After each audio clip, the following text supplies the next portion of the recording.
নবম দশম শ্রেণীর শিক্ষার্থীরা, আশা করি তোমরা সবাই অনেক ভালো আছো। আজকে আমি তোমাদেরকে স্বাগত জানাচ্ছি অধ্যায় 11 স্থানাঙ্ক জ্যামিতি এই ক্লাসে।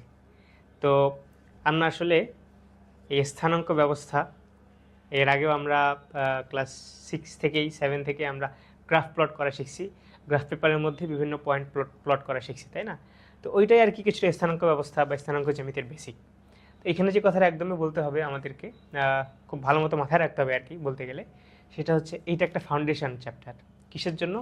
ইন্টারমিডিয়েটেই একটা চ্যাপ্টার আছে সরলরেখা ফার্স্ট পেপারে, হায়ার ম্যাথ ফার্স্ট পেপারে, আর চ্যাপ্টার 3 আর কি সরলরেখা। তো ওই চ্যাপ্টারের জন্য আমাদেরকে এটা ফাউন্ডেশন একটা কোর্স বলতে পারো বা চ্যাপ্টার বলতে পারো। তো এই চ্যাপ্টারটা খুবই মনোযোগের সাথে করো।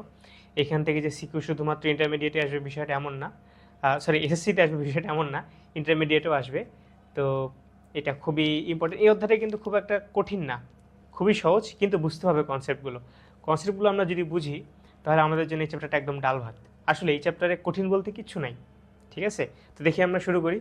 আমরা নামটা দেখে আর কি এটার কাজ কী হইতে পারে সেটা একটু গেস করি কি কাজ হইতে পারে। তো স্থানাঙ্ক জ্যামিতি, তো জ্যামিতি মানে আমরা সবাই বুঝি, কিন্তু স্থানাঙ্ক বলতে আসলে কি বোঝাচ্ছে? আচ্ছা, এটা যদি আমরা একটু সন্ধি বিচ্ছেদ করি, তাই না?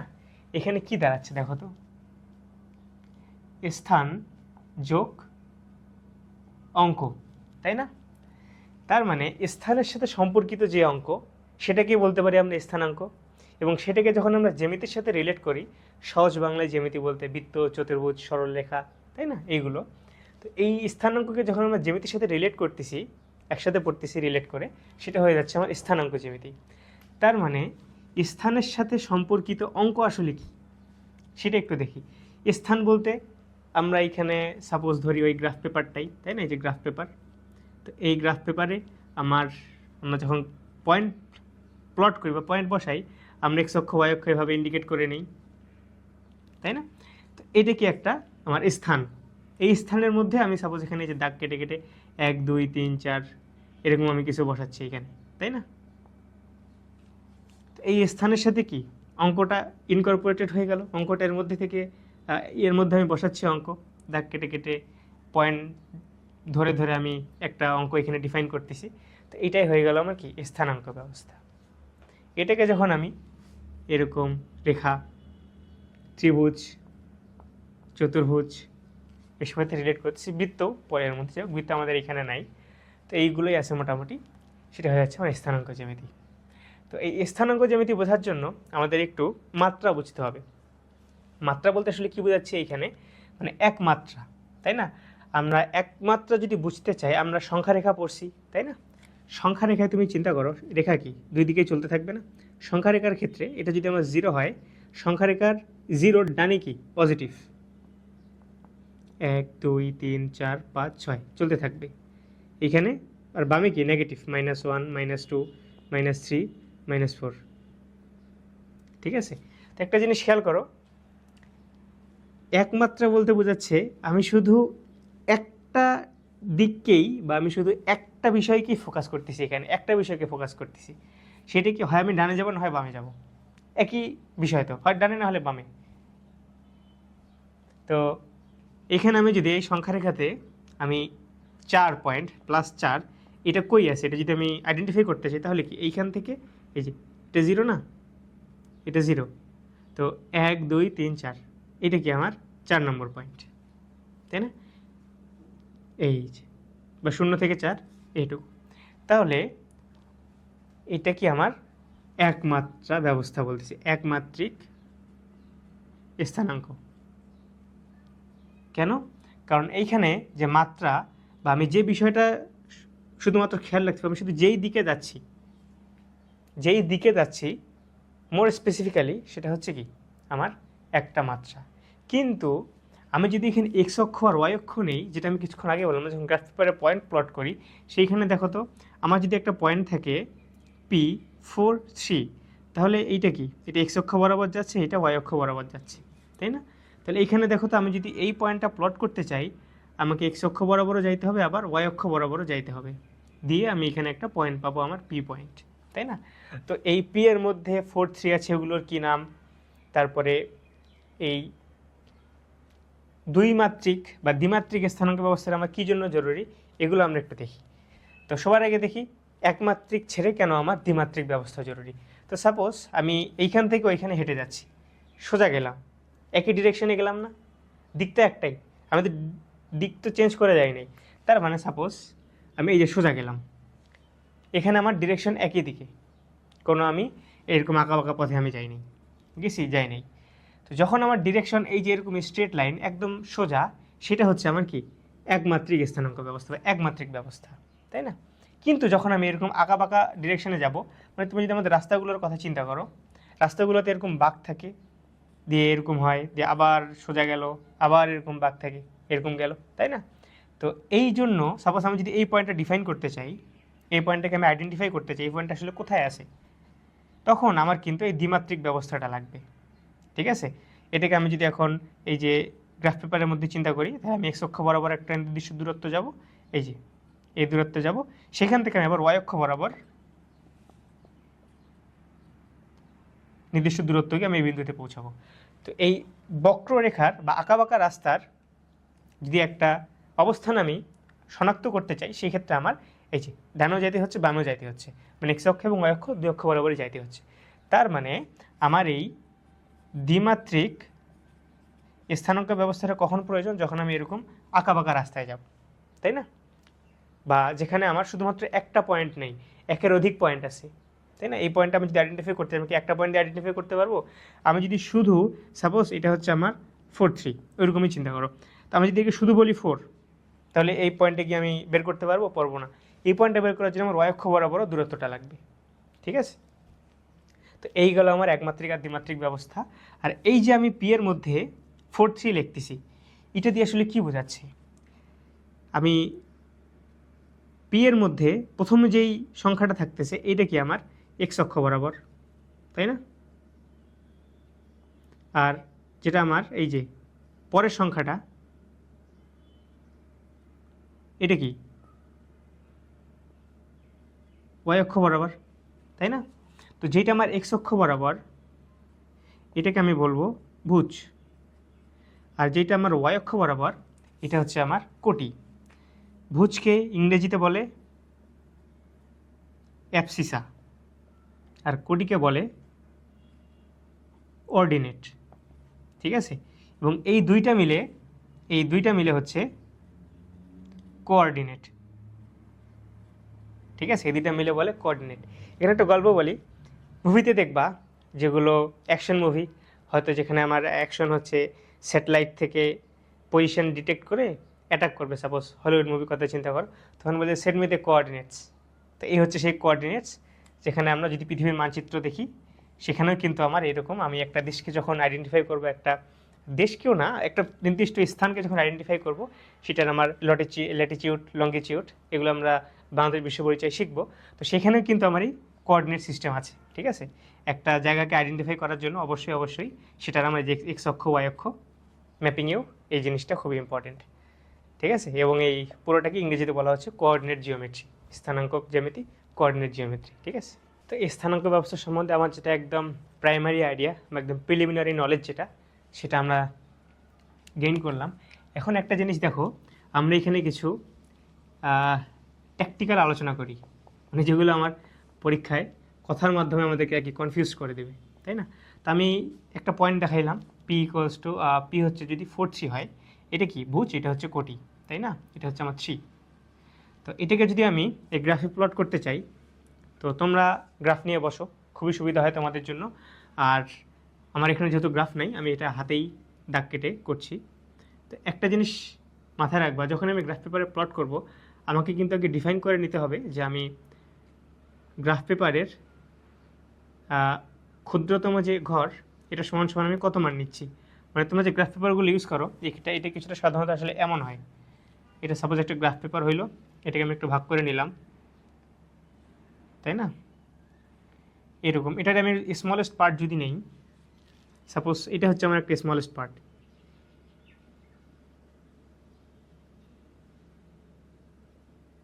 তাই না? এখানে একটা জিনিস খেয়াল করো, এখানে কয়টা 1, 2, 3, 4, 5, এখানে এটা হচ্ছে কি আমার একটা ঘর, এবং এইখানে দেখবে একটা বোল্ট কালো করে লাল করে এটা বোল্ট দেওয়া আছে, এইখানেও একই, ঠিক আছে, এগুলোতে বোল্ট দেওয়া আছে। তো এইখানে দেখো 1 2 3 4 5, এগুলো কি একদম স্মলেস্ট একক না, সবচেয়ে ক্ষুদ্রতম একক। এরকম 1 2 3 4 5টা মিলে একটা কলাম, এরকম 5টা মিলে একটা সারি দিয়ে এই পুরোটার মধ্যে কয়টা আছে, তার মানে 25টা আছে, 5 গুণ 5। তো এইখানে আমাকে কি ডিফাইন করে নিতে হবে, আমি কি এই যে স্মলেস্ট যেটা এটা সমান সমান 1 নিচ্ছি, নাকি হচ্ছে একদম 5টা স্মলেস্ট, এখানে কি এই যে 1 2 3 4 5, এটা বোল্ট, 1 2 3 4 5, এই 5টা সমান সমান আমি 1 একক নিচ্ছি। এটা আমাকে একটু ডিফাইন করে নিতে হবে। ডিফাইন করে তারপরে আমি এক্স অক্ষ বরাবর ডিফাইন করে নেব যে এক্স অক্ষের ক্ষুদ্রতম 1 একক সমান সমান 1 ঘর, 1 একক সমান সমান হচ্ছে 1 ঘর, আর ওয়াই অক্ষ বরাবর ক্ষুদ্রতম 1 ঘর ইকুয়ালস টু 1 একক। ঠিক আছে, এটা কথাটা একটু ঠিক করে নিও। বা যখন আমার পয়েন্ট হচ্ছে সাপোজ 1 1, এগুলো খুব ছোট, বা 2 2, যেটা আমি যদি খুব কাছাকাছি বসাই গ্রাফে তাহলে খুব কাছাকাছি হয়ে যায় এবং দেখতে আর কি খুব একটা আমাদের এটা থেকে ক্যালকুলেশন করাটা একটু ডিফিকাল্ট। সেক্ষেত্রে আমি একটু বড় ঘর নেব, যেমন এক্স অক্ষ বরাবর ওয়াই অক্ষ বরাবর ক্ষুদ্রতম 5 ঘর ইকুয়ালস টু 1 একক। এভাবে আমরা ডিফাইন করি, তারপর গ্রাফগুলো প্লট করব। তো 4 3 এটা মোটামুটি এখানে বেশ বড়ই আছে, তো আমি এখানে যেহেতু ঘর কেটেই ফেলছি তো আমি সেই অনুযায়ী যাই। তাহলে এটা কি 1 2 3 4, এক্স অক্ষ বরাবরে কি 4 ঘর যাব, 1 2 3 4, এই যে 4 ঘরে আসলাম। তার ওয়াই অক্ষ বরাবরে কত 3 ঘর, তার মানে এই যে 1 2 3, এই যে লাইনের সাথে রেখে এই যে এইখানে আমার চলে আসবে। গ্রাফ পেপারে কি যদি 1 ঘর করে নেই যে 1 2 3 4 এইখানে, আর যদি 3 1 2 3, এই যে এটা। ঠিক আছে, যদি অনেক হিজিবিজি হয়ে গেছে যদি স্মলেস্ট একক দেখাতে যাচ্ছি আর কি, তো গ্রাফ পেপারে আর কি বিষয়টা ইজি প্লট করা আমার জন্য। দেখো এখানে তুমি যদি খাতা কলম নিয়ে বসো গ্রাফ পেপার ছাড়া, তোমাকে এইভাবে একটা লাইন টেনে দাগ ঘর কাটতে হবে, সেখান থেকে তুমি যদি সোজা 3 যাওয়া, বিষয়টা এমন না, তোমাকে একটু এই দিকে তাকাইতে হবে, তারপরে সমান করে বসাইতে হবে। তো যদি গ্রাফ পেপার ইউজ করাটাই বেটার না, তো গ্রাফ পেপার ইউজ করো। তো তাহলে এটা কি আমার, এটা হচ্ছে পি বিন্দু, যেটা কি 4 3। তো এই যে 4 3, এইখানে আমি এক্স অক্ষের সাথে এইভাবে এটাকে যোগ করে দিলাম, ওয়াই অক্ষের সাথে আমি এটাকে যোগ করে দিলাম। এখন দেখো তো এটা একটা আয়তক্ষেত্র না, এইটা আর এইটা কি সমান 4 একক করে, আবার এইটা আর এইটা কি সমান 4 একক করে, তাহলে এটা কি হচ্ছে, একটা আয়তক্ষেত্র হচ্ছে। তার মানে এটাকে কী বলা যায়, আয়তাকার স্থানাঙ্ক ব্যবস্থাও বলা যায়। আচ্ছা যাই হোক, ওইদিকে আমরা না যাই, এটা বই একটা টপিক আছে, তো আমরা সহজ ভাষায় আর কি এটাকে বোঝার ট্রাই করি। এটা একটা আয়তক্ষেত্র ফর্ম করতে, সেটার বিপরীত বাহুগুলো সমান। এইখানে একটা জিনিস খেয়াল করো তো, আমি যখন পি বিন্দুতে যাচ্ছি, এখানে 4 ঘর, উপরে 3 ঘর, তো এক্স অক্ষ থেকে পি বিন্দুর যে দূরত্ব সেইটা আসলে কি কোটি না 3? একটু এইখানে দেখি আমরা এক্স অক্ষ থেকে পি বিন্দুর দূরত্ব, এক্স অক্ষ থেকে যে কোনো বিন্দুর দূরত্ব,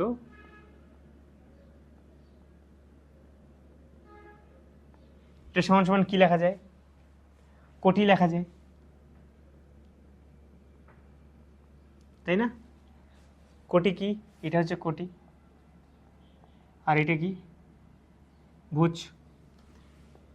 আর ওয়াই অক্ষ থেকে যে কোনো বিন্দুর দূরত্ব, এই যে এটা কি ওয়াই অক্ষ না, ওই ওয়াই অক্ষ থেকে পি বিন্দুর দূরত্ব কি 4, এটাই কি ভুজ না, এটাকে কি লেখা যায়, ভুজ লেখা যায়। ঠিক আছে, বুঝতে পারছো বিষয়টা? এইটা কিন্তু আমার এমসিকিউ এর জন্য খুব ইম্পর্টেন্ট একটা অ্যানালজি। এমসিকিউ এ এই টাইপ কনসেপ্ট থেকে আমাদেরকে কনফিউজ করে দিতে পারে। ঠিক আছে, ভালো মতো আবার বলতেছি যে এক্স অক্ষ থেকে আমি যদি পি বিন্দুতে যাইতে চাই, তার মানে কি যে কোনো বিন্দুতে আমি যদি যাইতে চাই এক্স অক্ষ থেকে, তাহলে কি আমার ওয়াই অক্ষ বরাবর উঠতে হবে না? ওয়াই অক্ষ বরাবর আমি যেটা উঠবো সেটাই কি আমার কোটি, যেটা এখানে লিখলাম। আবার আমি যদি ওয়াই অক্ষ থেকে যে কোনো বিন্দু, যে এখানে আমরা ধরছি পি, এই পি বিন্দুতে যেতে চাই, আমাকে কি এক্স অক্ষ বরাবর আগাইতে হবে। তো এক্স অক্ষ বরাবর যে আগাবো সেটাকে, এই যে আগানো যতটুকু আমি আগাবো তোমাকে কে বলে দিবে, ভুজ বলে দিবে, এই জন্য এটা কি আমার ভুজ। ঠিক আছে, এটা গেল।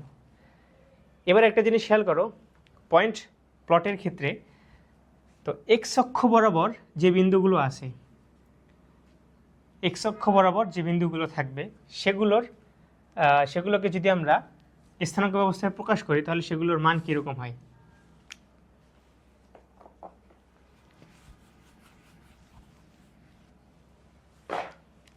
এক্স অক্ষ বরাবর আমরা দেখি এগুলো আমার একটা গ্রাফের মতো, গ্রাফিক বলো আর কি। তো এখন আমি এই বিন্দুটার অবস্থান যদি স্থানাঙ্ক ব্যবস্থায় কোঅর্ডিনেট বলি, মানে অ্যাবসিসা অর্ডিনেট বা ভুজ কোটি যদি বলি, তাহলে কত হবে দেখো তো, এটা 1, এটা 2, এটা 3। তাহলে এই বিন্দুটাকে কী লেখা যায়? 3। ওয়াই অক্ষ এক্স অক্ষ বরাবর 3 আসলো, ওয়াই অক্ষ বরাবর এটা কোনো দূরত্ব গেছে যায়নি, তার মানে ওয়াই অক্ষের স্থানাঙ্ক বা ওয়াই অক্ষের এখানে কোটি এটা কত? 0 না? আবার তুমি যদি এইটা নাও তাহলে কত? 40। তুমি যদি এক্স অক্ষের বামে আসো তাহলে সেটা কি? 0 সংখ্যা রেখে আমরা কি দেখছি? আমরা যদি বামে আসি তাহলে সেটা নেগেটিভ হয়ে যায়। তার মানে এটা কি? পজিটিভ, এইটা নেগেটিভ, এইটা পজিটিভ, এইটা নেগেটিভ। তো ডানে বামে, ডানে গেলে পজিটিভ, বামে গেলে নেগেটিভ, উপরে গেলে নেগেটিভ, নিচে আসলে উপরে গেলে পজিটিভ, নিচে আসলে নেগেটিভ। এইটা একটু কীভাবে? তো একটা জিনিস খেয়াল করো, ম্যাথমেটিক্সে একটা কনভেনশন আমরা কী দেখছি যে আমরা সবসময় এন্টি ক্লকওয়াইজ ঘোরানোর চিন্তা করি। তো এক্স অক্ষটাকে তুমি জাস্ট এন্টি ক্লকওয়াইজ এদিকে ঘুরাই দাও, তো পজিটিভটা এইখানে চলে যাচ্ছে না? যেহেতু এক্স অক্ষের জায়গায় নাই, অক্ষটা এখানে চেঞ্জ করে দিছি, তো এই জন্য এটাকে আমি নাম দিয়ে দিলাম ওয়াই, এক্সের পরে যেহেতু ওয়াই। এবং পজিটিভটা দেখো তো উপরে উঠে গেছে না, আর নেগেটিভটা নিচে চলে আসছে। তো এইভাবে তুমি মনে রাখতে পারো যে পজিটিভ নেগেটিভ কীরকম, কোন ডিরেকশনে হবে। তো এখন তুমি একটু এই মূল বিন্দু অরিজিন থেকে একটু বামে আসো, এক্স অক্ষ বরাবর এই বিন্দুতে আসো। এখানে কি -30, এখানে কি 1 2 3, এটা -30। তার মানে এক্স অক্ষের উপরে যে বিন্দুগুলো অবস্থিত সেগুলোর কোটি কি? 0। আরেকটা অ্যানালজি, সেটা কি? এক্স অক্ষের উপরিস্থিত, মানে উপরে অবস্থিত বিন্দুর কোটি 0। আবার ওয়াই অক্ষের কথা তুমি যদি চিন্তা করো, তুমি সাপোজ ওয়াই অক্ষ বরাবরে যাও, এটা কত? এই বিন্দুটা তুমি যদি স্থানাঙ্ক নাও তাহলে কত হবে? 0 2 হবে না? এটা তো এক্স অক্ষ বরাবরে কোনো দিকে যায়নি, ওয়াই অক্ষ বরাবরই আছে। এক্স অক্ষ বরাবর 0, তার মানে যে এখানে ওয়াই অক্ষ বরাবর 2 1 2। নিচের দিকে আসো, এই বিন্দুটা আমি যদি আসতে চাই, এক্স অক্ষ বরাবরে যাইতে হবে 0, দরকারই নেই। তারপরে কী করতে হবে? ওয়াই অক্ষ বরাবর নেগেটিভের দিকে আসবো, তার মানে কি 1 2 3, 0 -3, তাই না? তার মানে ওয়াই অক্ষের উপস্থিত বিন্দুর ভুজ 0, ঠিক আছে?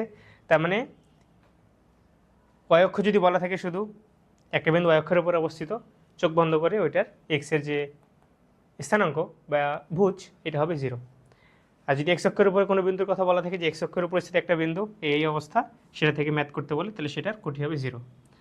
আবার কি এক্স অক্ষ থেকে যে কোনো বিন্দুর দূরত্ব, এক্স অক্ষ থেকে যে কোনো বিন্দুর দূরত্ব ইকুয়ালস টু কোটি, মানে এই যে ওয়াইয়ের যে মানটা সেটা।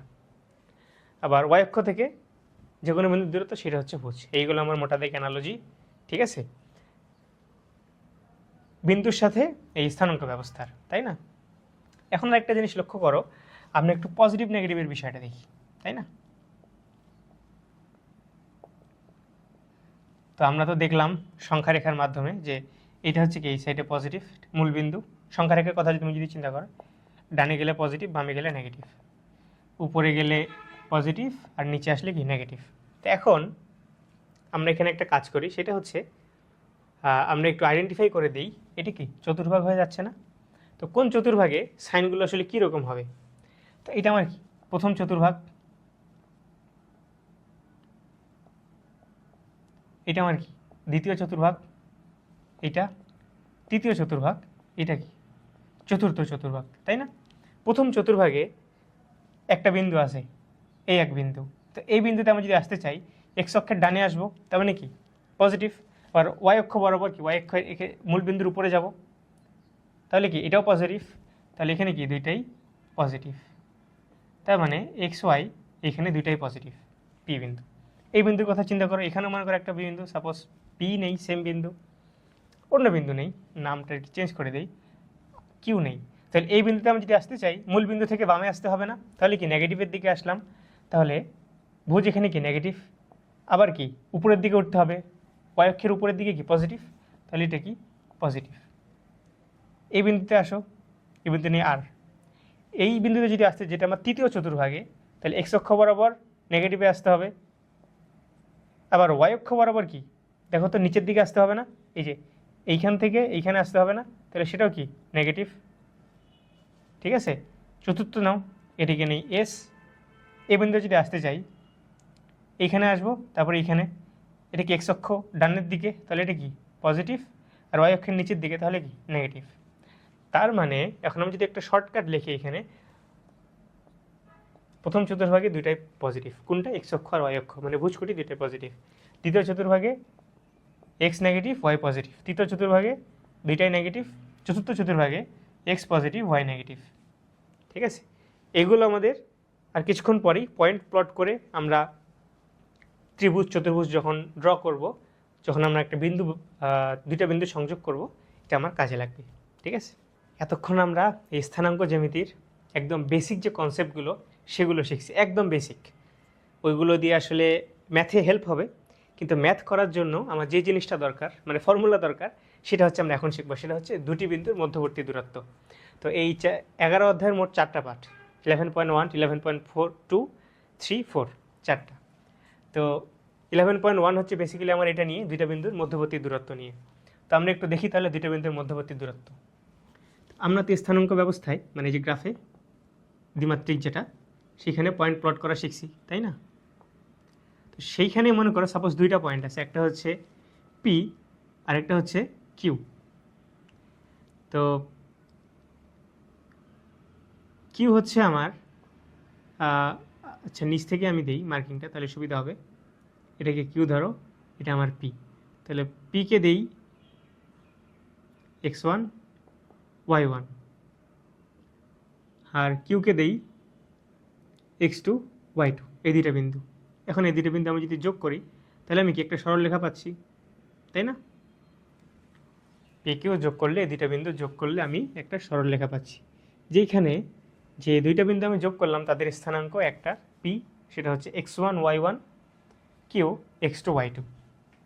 ঠিক আছে, আমরা সাংখ্যিক এক্সাম্পল দিয়েও, অঙ্কের এক্সাম্পল দিয়েও দেখব। তো আমরা আগে ফর্মুলাটা দেখি। তো এই যে এই দুইটা বিন্দুর আমি যদি দূরত্ব বের করতে চাই, তার মানে কি আমাদের এই মধ্যবর্তী যে সরলরেখা, এই দৈর্ঘ্যটাই বের করব না? ঠিক আছে, এখন আমি যদি দূরত্ব কার মধ্যে, পি ও কিউ এর মধ্যে, তাহলে কি তাদের মধ্যবর্তী যে সরলরেখাটার দৈর্ঘ্য, এইটা ইকুয়ালস টু হচ্ছে রুট ওভার তাদের বিন্দুগুলোর বিয়োগফলের স্কোয়ার। কীরকম করে স্কোয়ার? বিয়োগফল করে স্কোয়ার, বিয়োগফল x2 minus x1 whole square plus y2 minus y1 whole square. এইটাই কি, এটাই হচ্ছে আমার 11.1-এর যতগুলো ম্যাথ আছে মোটামুটি সব ম্যাথ এই ফর্মুলা দিয়েই কাভার হবে। তো এখন দেখি সূত্রটা আসলে কি মিন করতেছে।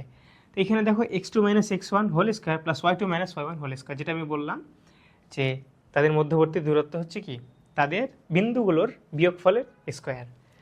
তো ভুজের সাথে ভুজ বিয়োগ হয়ে গেছে, সেই বিয়োগফলের কি ভুজের বিয়োগফলের স্কোয়ার।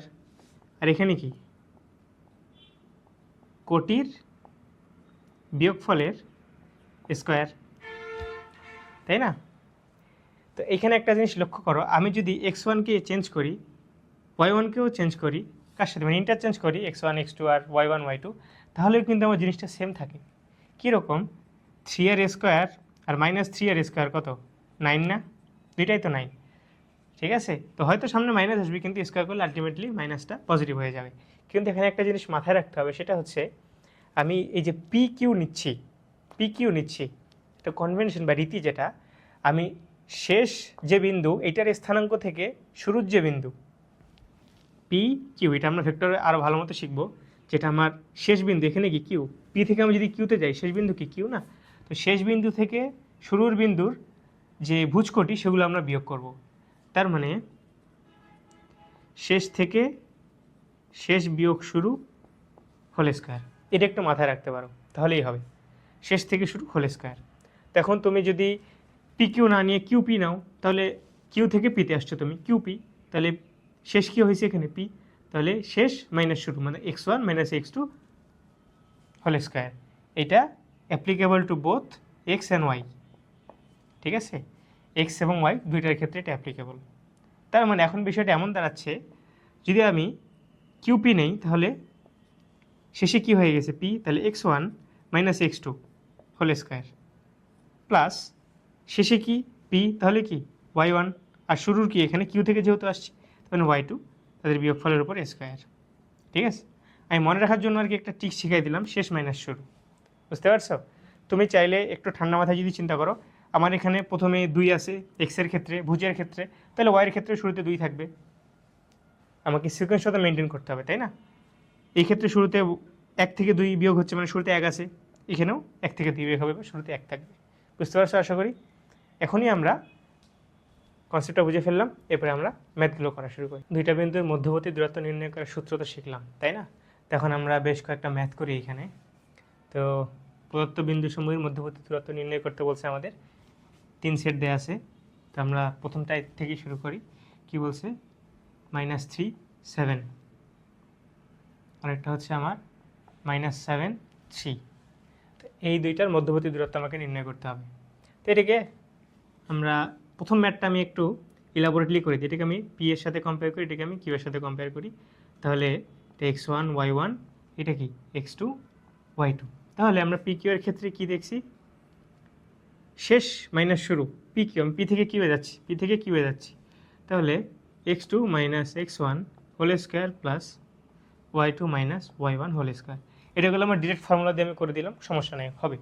আমরা যদি একটু ভিজুয়ালি অ্যানালাইজ করতে চাই, দেখতে চাই যে আসলে বিন্দু দুটো কই আছে, তো একটু দেখি আমরা এখানে -3, সাপোজ এটা হচ্ছে আমার -3, 7, এটা হচ্ছে আমার সাপোজ 7, এটা কি তার মানে -3 7, আর এটা কি -7 3, তার মানে আরও গেল এটা -7 আর এই যে 3 এইখানে। ঠিক আছে, তো এটাকে আমরা ধরছি পি আর এটাকে আমরা ধরছি কি কিউ, তার মানে আমি এখান থেকে এখানে আসছি। এবং এদের মধ্যবর্তী যে দূরত্ব এটা কি, এই যে পি কিউ সরল রেখার দৈর্ঘ্য, তাই না? যেটা আমরা এতক্ষণ থেকে দেখে আসছি। তো এইগুলো আমার ফর্মুলা, পয়েন্টও আমি জানি, প্রত্যেকটা পয়েন্টের মানও আমি জানি, ভুজ কোটির মানও আমি জানি। এখন এগুলো আমি বসাই দেবো। তাহলে x2 এখানে আমার কি -7, x1 কি -3, -7 এসে +3 হোল স্কোয়ার, y2 কত 3, আবার y1 কত 7, তাহলে 3 - 7 হোল স্কোয়ার। তাহলে -4 এখানে, -4 এর উপর স্কোয়ার করলে কত হয় 16, আবার এখানেও 4 16, তাহলে √32, 32কে রুট করলে হয় 4√2। ঠিক আছে, এটা হচ্ছে আমার অ্যান্সার। এবার 2 নম্বরটা দেখো, 0 0, আরেকটা কি সাইন থিটা কস থিটা। তো অনেকেই শুরুতে দেখে হয়তো ঘাবড়ে যাবে যে স্থানাঙ্ক জ্যামিতির মধ্যে আবার ত্রিকোণমিতি কই থেকে আসলো। তো বিষয়টা এখানে ত্রিকোণমিতির না, বিষয় হচ্ছে আমাদের বিন্দুর। এটাকে আমি পি ধরবো, এটাকে আমি কিউ ধরবো। তাহলে দেখো তো, আমি এটিকে x1 y1 লিখতে পারি, x2 y2 লিখতে পারি, তাই না? তাহলে আমি যদি এদের মধ্যবর্তী দূরত্ব নির্ণয় করি, সাপোজ পি কিউ, আমি লিখে দিলাম এভাবে যে ধরি পি ইকুয়ালস টু এইটা, কিউ ইকুয়ালস টু এইটা।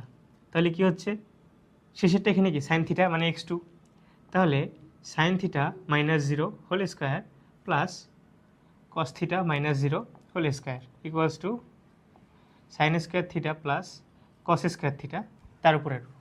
ত্রিকোণমিতির যেহেতু আমাকে ধরাই দিয়েছে ত্রিকোণমিতিক অনুপাত, তাহলে আমি ত্রিকোণমিতিক ফর্মুলা এখানে ইউজ করি, কত sign square theta plus cos square theta equals to 1। তাহলে এটার মধ্যবর্তী দূরত্ব হচ্ছে 1। এবার 3-এ আসো,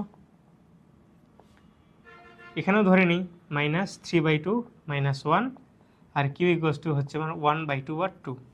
তাহলে এটাকে আমি কি x1 y1 এভাবে একটু আইডেন্টিফাই করে নিই, আর এখানে কি x2 y2। তাহলে পি কিউ x2 - x1, তার মানে 1/2 মাইনাস, আবার এখানে সূত্রে মাইনাস, আবার এই ভুজের মাইনাস, দুইটা মিলে কি plus 3/2 whole square plus y2 কত 2 মাইনাস, আবার এই -1 এর মাইনাস, দুইটা মিলে প্লাস। তাহলে এটাকে আমি যখন ক্যালকুলেট করি তাহলে দাঁড়াবে যেটা, সেটা হচ্ছে এটা কত হয় 2, যদি লসাগু করো তাহলে কত পরে 4/2 হোল স্কোয়ার প্লাস 3 স্কোয়ার। তাহলে এটাকে কাটো 2, তাহলে 2 এর উপর স্কোয়ার করলে কত হয় 4 প্লাস 9, তাহলে √13 হচ্ছে কি আমার অ্যান্সার। আমরা দুইটা বিন্দুর মধ্যবর্তী দূরত্ব এটা যেমন নির্ণয় করা শিখলাম, ম্যাথও দেখলাম আমরা। তো এইবার আমরা এই কনসেপ্টটাকে ইউজ করে বিভিন্ন ত্রিভুজ রিলেটেড ম্যাথ করা শিখব। ঠিক আছে, ত্রিভুজ এটার সাথে আমরা মোটামুটি সবাই পরিচিত। ত্রিভুজ মূলত মোটা দাগে 3 ভাগে বিভক্ত। একটা হচ্ছে কি সমকোণী, সমদ্বিবাহু আর বিষমবাহু। এটা সাপোজ মনে করো সমকোণী, 3 বাহু সমান, এটা কি আমার সমদ্বিবাহু, যেটার এই 2টা বাহু সমান, আর এখানে কি 3টা বাহুই সমান। আর যেটা বিষমবাহু, মনে করো এটার কোনো বাহুই সমান না। আরেক ধরনের ত্রিভুজ যেটা আমরা ত্রিকোণমিতিতে খুব এক্সটেন্সিভলি ইউজ করছি, সেটা হচ্ছে আমার সমকোণী ত্রিভুজ। তার মানে কি, যে ত্রিভুজের একটা কোণ সমকোণ, তাই না? এইটাও গেল আমার মোটামুটি 3 ভাগে বিভক্ত ত্রিভুজ। আরেকটা হচ্ছে আমার স্পেশাল টাইপ অফ ত্রিভুজ আর কি। তো এই সমবাহু ত্রিভুজে আসো, এটা কি আমার সমবাহু।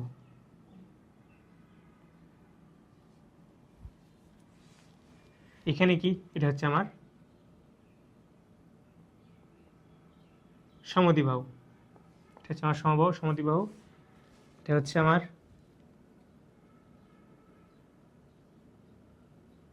বিষমবাহু। বিষমবাহু মানে কি, কোনো বাহুই সমান না, একটা আরেকটা সমান না। আর এটা কি, এটা হচ্ছে আমার সমকোণী। তো সমবাহু ত্রিভুজের ক্ষেত্রে দেখো, A B equals to BC equals to CA, বা আমি যদি একটু যে কনভেনশন বাহুর মার্কিংয়ের ক্ষেত্রে সেটা আমি যদি ইউজ করি, কোণের যেই কোণ তার বিপরীত বাহুকে ওই কোণের স্মল লেটার দিয়ে ইন্ডিকেট করলাম, স্মল সি, এটা স্মল বি, এটাকে স্মল এ। বি কোণের এ কোণের বিপরীত বাহু এটা স্মল এ, বি কোণের বিপরীত বাহু এটা, তাই স্মল বি। তাহলে কি, এখানে A equals to B equals to B, B equals to C, ঠিক আছে? এবং তাদের কোণগুলো কি সমান। এবং একটা জিনিস খেয়াল করে, এখানে কি A B B C C এ, আমি যদি এখানে তাদের স্থানাঙ্কগুলো নেই, suppose x1 y1 x2 y2 x3 y3, 3টা বিন্দু দেয়া আছে, আমি প্লট করলাম, প্লট করে আমি গ্রাফে প্লট করলাম। এখন আমি দেখব যে এই 3টা বিন্দু আসলে প্রাইমারি কাজ কি, যে আদৌ ওই 3টা বিন্দু দিয়ে ত্রিভুজ ফর্ম হচ্ছে কিনা। তো ত্রিভুজ ফর্মের যেটা বেসিক আইডিয়া বা বেসিক কনসেপ্ট, সেটা কি, যে ত্রিভুজের ক্ষেত্রে সাপোজ এটা যদি একটা র্যান্ডম ত্রিভুজ নাও, ধরে নাও এটা সমবাহু ত্রিভুজ না, এটা র্যান্ডম ত্রিভুজ নাও, তাহলে ত্রিভুজের 2 বাহুর সমষ্টি তৃতীয় বাহু অপেক্ষা বেশি হতে হবে। তার মানে এখানে A B plus BC greater than CA, এই কন্ডিশনটা কি স্যাটিসফাই করতে হবে। এখন আমি আসলে এ বি বিসি সিএ এগুলোর দৈর্ঘ্য কীভাবে বের করবো, ওই যে 2 বিন্দুর মধ্যবর্তী দূরত্ব, সেখান থেকে বের করব। সেইখান থেকে আমরা এ বি বিসি সিএ এগুলো বের করার পরে যে 2টা বাহু ছোট সাপোজ, সেই 2টা বাহুর যোগফল আমরা বের করব। দেখব এই 2টার যোগফল যে তৃতীয় বাহু আছে এটা চেতে, বা সবচেয়ে বড় যেটা ওইটা চেতে বেশি কিনা। যদি বড় হয় বা বেশি হয়, তাহলে কি এই 3 বাহু বা এই 3 বিন্দু আমার একটা ত্রিভুজ ফর্ম করতেছে, বুঝতে পারছো? আর এবার আসো সমবাহু ত্রিভুজের ক্ষেত্রে। তো ত্রিভুজ ফর্ম তো হয়ে গেল, তাই না? তো সমবাহু ত্রিভুজের ক্ষেত্রে আমরা দেখব যে 3 বাহু সমান কিনা। তার মানে আমরা এই যে এ এর স্থানাঙ্ক, বি এর স্থানাঙ্ক, আবার বি সি এর স্থানাঙ্ক, সি এ এর স্থানাঙ্ক, এগুলোর মাধ্যমে এই 2 বিন্দু দূরত্বগুলো বের করব। বের করে করে দেখব তাদের দূরত্বগুলো সমান কিনা। যদি সমান হয় তাহলে সেটা কি সমবাহু ত্রিভুজ। যদি সমদ্বিবাহু ত্রিভুজ হয়, সাপোজ এটা নাও এ বি সি, কী বলছি 2 বাহু সমান, তার মানে কি এ বি ইকুয়ালস টু এসি, ঠিক আছে? তাহলে স্থানাঙ্কগুলো থেকে আমরা এটা বের করে দেখব সমান কিনা। বিষমবাহু ত্রিভুজের ক্ষেত্রে A B not equals to BC not equals to C, কন্ডিশনগুলো দেখো। বিষমবাহু ত্রিভুজের ক্ষেত্রে কি কোনোটাই সমান না। আর সমকোণী ত্রিভুজের ক্ষেত্রে এইটা আমার সমকোণী ত্রিভুজ, যেটা আমরা এতদিন শিখে আসছি, পিথাগোরাসের সূত্র A B square equals to AC square plus BC square, তাই না? এই ফর্মুলা যদি স্যাটিসফাই হয় তাহলে সেটা কি আমার সমকোণী ত্রিভুজ। তো এগুলোর আর কি ইংরেজিতে নামও আছে কিছু, এই নামগুলো আমাদের জেনে রাখা ভালো, কারণ ইউনিভার্সিটিতে গেলে বাংলায় তো আর ক্লাস হবে না, ইংরেজিতে ক্লাস হবে। তো সমবাহু ত্রিভুজের ইংলিশ টার্ম হচ্ছে আমার ইকুইল্যাটারাল ট্রায়াঙ্গেল, সমবাহু হচ্ছে আইসোসেলিস, স্পেলিংটা দেখে নিও, ভুল হতেও পারে। বিষমবাহু হচ্ছে স্ক্যালিন, আর সমকোণী হচ্ছে right angle triangle, right angled triangle, ঠিক আছে?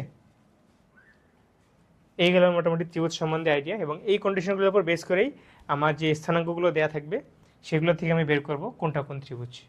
বা ত্রিভুজের বিভিন্ন কন্ডিশন ফিল আপ করতে বলবে, সেই ম্যাথগুলো আমরা সলভ করবো এটার মধ্যে। তো এবার ত্রিভুজ সংক্রান্ত কয়েকটা ম্যাথ দেখি। তো শুরুর ম্যাথটা থেকেই আসি, যদি ত্রিভুজ সংক্রান্ত না এটা কি মধ্যবর্তী দূরত্ব নিয়ে কি বলছে, মূলবিন্দু থেকে, এই যে মূলবিন্দু নেই, যে মূলবিন্দু থেকে এক্স ওয়াই 0 0 না, মূলবিন্দু থেকে -5 5 ও 5কে মানে 0 0 থেকে -5 5 এখানে সাপোজ এইটা ও 5কে তো 5কে আসলে আমি জানি না কোন দিকে হতে পারে, যদি 5 এখানে হয় কে উপরেও যেতে পারে নিচেও আসতে পারে, তার মানে এখানে একটা বিন্দু নাও, এখানেও একটা বিন্দু নাও, ঠিক আছে, এই যে দুইটা, এটাও 5কে হতে পারে, এটাও 5কে হতে পারে, আমি জানি না যে কে এর মানটা আসলে কীরকম। তো কে এর মান আমাকে নির্ণয় করতে বলছে, পজিটিভ নেগেটিভ যে কোনো কিছুই হতে পারে। তো যেহেতু সমদূরবর্তী তাহলে কি এদের মধ্যবর্তী দূরত্বগুলো সমান হবে, তাহলে আমরা ডিরেক্ট ফর্মুলা ইউজ করি, √ কী হবে, আমরা যদি পয়েন্ট দিই, সাপোজ এটার নাম দিলাম পি, এটা ও আর এটা কি কিউ, তাহলে কি হবে, পিও ইকুয়ালস টু কিউও হবে না, দেখো তো, পিও ইকুয়ালস টু কিউ, এইখান থেকে তাহলে স্থানাঙ্ক ব্যবস্থায় যে আমরা দুই বিন্দুর মধ্যবর্তী দূরত্ব শিখছি ফর্মুলা, সেটা আমরা ইউজ করবো দুই ক্ষেত্রেই। তাহলে পিও ও কি 0 0, তাহলে যেহেতু এটা শেষ তাহলে 0 মাইনাস এখানকার কি এটা x1, তাহলে এটা কত -5, তাহলে মাইনাসে কী হয়ে যাবে, পজিটিভ হয়ে যাবে, তাহলে এটা হবে +5, প্লাস এখানে কত 0 -5 হোল স্কোয়ার ইকুয়ালস টু কিউর ক্ষেত্রে দেখো 0 -5 হোল স্কোয়ার প্লাস 0 - কে হোল স্কোয়ার, তাই না, এখান থেকে একটা আমার সমীকরণ তৈরি হইলো, যেহেতু দূরত্ব সমান, এখান থেকে আমি কে এর একটা মান পাবো, এবং কে এর মান কিন্তু পজিটিভ নেগেটিভ দুইটাই হবে, আমরা ফিগার থেকেও দেখলাম, আবার এখানে যেহেতু তুমি √ আছে স্কোয়ার করে দাও দুই সাইডে, এখানে কথা হবে স্কোয়ার, যদি স্কোয়ার থাকে কে এর মান পজিটিভ নেগেটিভ দুইটাই আসবে, এটিকে আমরা একটু ভেঙে ফেলি, স্কোয়ার করে দিই, সাইড নোট লিখে দিবা, উভয় পক্ষে বর্গ করে, আমি আর ওটা লিখলাম না, তাহলে 25 + 25 ইকুয়ালস টু 25 + কে স্কোয়ার, তাহলে কে স্কোয়ার ইকুয়ালস টু একটা 25 ক্যান্সেল আউট হয়ে যায়, থাকে এটা, তাহলে কে ইকুয়ালস টু কি +-5, তার মানে একটা +5 আর একটা -5, এটা হচ্ছে কি আমার অ্যান্সার। 2 নম্বরে আসো, এই 3 বিন্দুত্রয় দ্বারা ত্রিভুজ গঠন করা যায় কিনা যাচাই করো, তার মানে কি দেখতে হবে, যে কোনো দুইটা বাহু সাপোজ এবি প্লাস বিসি এটা গ্রেটার দেন এসি কিনা, এটা আমাদেরকে আইডেন্টিফাই করতে হবে, মানে যে কোনো, শুধু যে এবি বিসি হতে হবে বিষয়টা এমন না, এবি প্লাস এসিও হতে পারে বা এসি প্লাস বিসিও হতে পারে, এমন যে কোনো দুইটা বাহু নিয়ে আমরা চেষ্টা করবো, দুইটা ছোটো বাহু নিয়ে দেখার চেষ্টা, তৃতীয় বাহুর চাইতে যেটা বড় সেটার চাইতে এটা বড় কিনা দৈর্ঘ্যের দিক থেকে। তো সবার আগে আমরা এখানে একটা কাজ করতে পারি, তো ত্রিভুজটা অঙ্কন করতে বলছে আমাদেরকে, ত্রিভুজটা গঠন করা যায় কিনা যাচাই করবো, যেটা আমরা ত্রিভুজটা কিন্তু চাইলে অঙ্কন করতে পারি, দেখি পয়েন্টগুলো আসলে কই যায়, তাই না।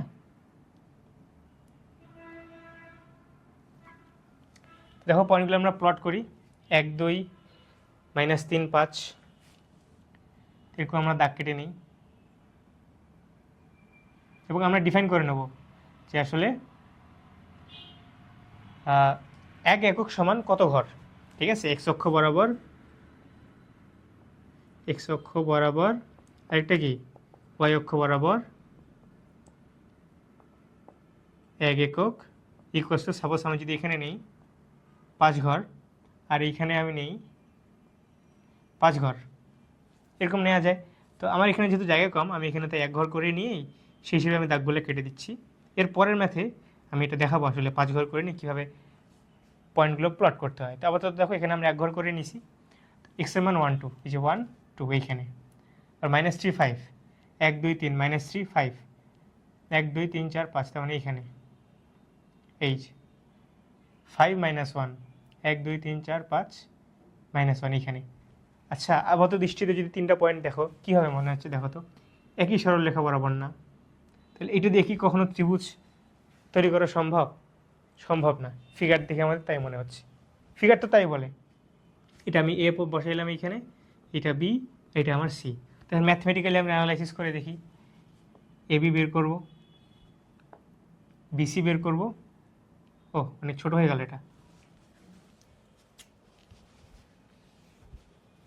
এটা কি সি এ বের করব, তাদের আমরা মানগুলো দেখি, তা ফর্মুলা জানি, এবি এর ক্ষেত্রে, তাই না? তাহলে -3 - 1 whole square plus 5 - 2 whole square. BC এর ক্ষেত্রে 5 -3 8 স্কোয়ার প্লাস -1 -5 কত -6 হোল স্কোয়ার। সি এর ক্ষেত্রে সি এ তাহলে 5 - 1 4 স্কোয়ার প্লাস -1 -2 কত -3 এর উপরে হোল স্কোয়ার। এখন ক্যালকুলেট করি, এটা কত -4 স্কোয়ার করলে কত হবে 16, আবার 3 + 9 তাহলে এটা হবে আমার 5 √25। আবার এখানে 64 + 36 100 কত হবে 10। এখানে 16 + 9 কত হবে 5, এই সেম 16 + 9 আসবে। তাহলে এ দুইটা কি ছোটো না, এ দুটোকে আমরা যোগ করি, তার মানে কি পাচ্ছি AB plus AC equals to কত 5 + 5 ইকুয়ালস টু 10। এইটা কি অপর যেটা আছে বিসি এটার চাইতে বড় সমান না, তার মানে এটা কি এর চাইতে বড় না। যদি বড় না হয় তাহলে এটা কি ত্রিভুজ গঠন সম্ভব নয়, ত্রিভুজ গঠন সম্ভব নয়। বুঝতে পারছো বিষয়টা? এটি কিন্তু আমাকে দেখাইতে বলে নাই, জাস্ট আমি ক্লারিফিকেশনের জন্য যেটা বুঝতে সুবিধা এই জন্য দেখাইলাম। বুঝতে পারছো? এবার 3 নম্বরটা দেখো, বিন্দুত্রয় দ্বারা ত্রিভুজ অঙ্কন করো এবং দেখাও যে এটি একটি সমকোণী ত্রিভুজ। এইখানে আমরা একটু সুন্দর করে গ্রাফটা প্লট করি বা ত্রিভুজটা অঙ্কন করি।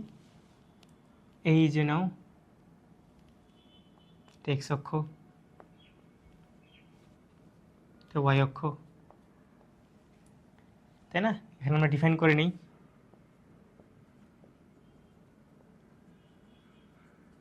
এক্স অক্ষ বরাবর, ওয়াই অক্ষ বরাবর 1 একক ইকুয়ালস টু 5 ক্ষুদ্রতম ঘর উল্লেখ করতে হবে। এখানেও 1 একক ইকুয়ালস টু 5 ক্ষুদ্রতম ঘর। ঠিক আছে, এখন আমরা প্লট করি। কেন 5 ক্ষুদ্রতম ঘর নিলাম? যাতে আমার দেখতে ত্রিভুজটা বড় হয়, কারণ 2 5 তো অনেক কনজাস্টেড হয়ে যায়। তাহলে দেখি সেই হিসেবে একটু ক্যালকুলেট করে এখানে আমাকে দাগটা কাটতে হবে। তোমরা এই জন্য গ্রাফ পেপার নাও, তোমাদের জন্য একদম ইজি হয়ে যাবে। আচ্ছা দেখো, প্রথম পয়েন্টে 2 5, তার মানে যদি 5 ঘর এটা হয়, 1 ঘর ইকুয়ালস টু যদি 1 একক যদি 5 একক হয়, তাহলে এইখানে এর মানটা এখানে কত হবে 10 আর 25, তাই না? এর সাথে কি এই বিন্দুগুলোর সাথে 5 করে গুণ হবে, তাই না? এখানে তো আসলে 25 দেখানোর সেরকম কোনো জায়গা নাই, তো আমরা একটা এস্টিমেটেড ধরে নিই ওয়াই অক্ষ বরাবর। তো দেখো 2 মানে কত 10, এই যে এটা 25 মনে করে এই যে এখানে, তার মানে এটা হচ্ছে কি আমার 2 5 বা হচ্ছে কি এ। ঠিক আছে, এটা আগে লিখতে হয় তারপরে বিন্দুগুলা। ঠিক আছে, আচ্ছা -1 1 -1 মানে কি 5 ঘর 1 2 3 4 5, এই যে -1 উপরে 1, তার মানে 1 2 3 4 5, এই যে এটা এইখানে আসলো, এটা কি আমার বি -1 1। আর যদি আমি 5 ঘরের জায়গায় 1 ঘরই 1 একক সমান সমান 1 ক্ষুদ্রতম ঘর নিতাম, তাহলে যে -1 + 1 এখানে হইতো, একটু ছোট হয়ে যাইতো, বুঝতে অসুবিধা হইতো। এইটার ক্ষেত্রে একটু ঝামেলা লাগতেছে এখানে, মানে কোটি বরাবর 5 একক যাইতে, তো সেটা 25 ঘর হবে আর কি। এখানে তত দূর জায়গা নাই, তোমরা গ্রাফ পেপারে করে নিও, সুবিধা হবে। আর এটা কি 2 1, 2 মানে কত 10, এই যে এই বরাবরই চিন্তা করো, এখানে হচ্ছে আমার 10 3 4 5 6 7 8 9 10, এটা হচ্ছে আমার 10 আর 1 উপরে 5 ঘর, এই যেটা হচ্ছে আমার এই যে এটা এটা এটা নিয়ে আসছি 2 1, ওখানে বিন্দুগুলো যোগ করে দেব।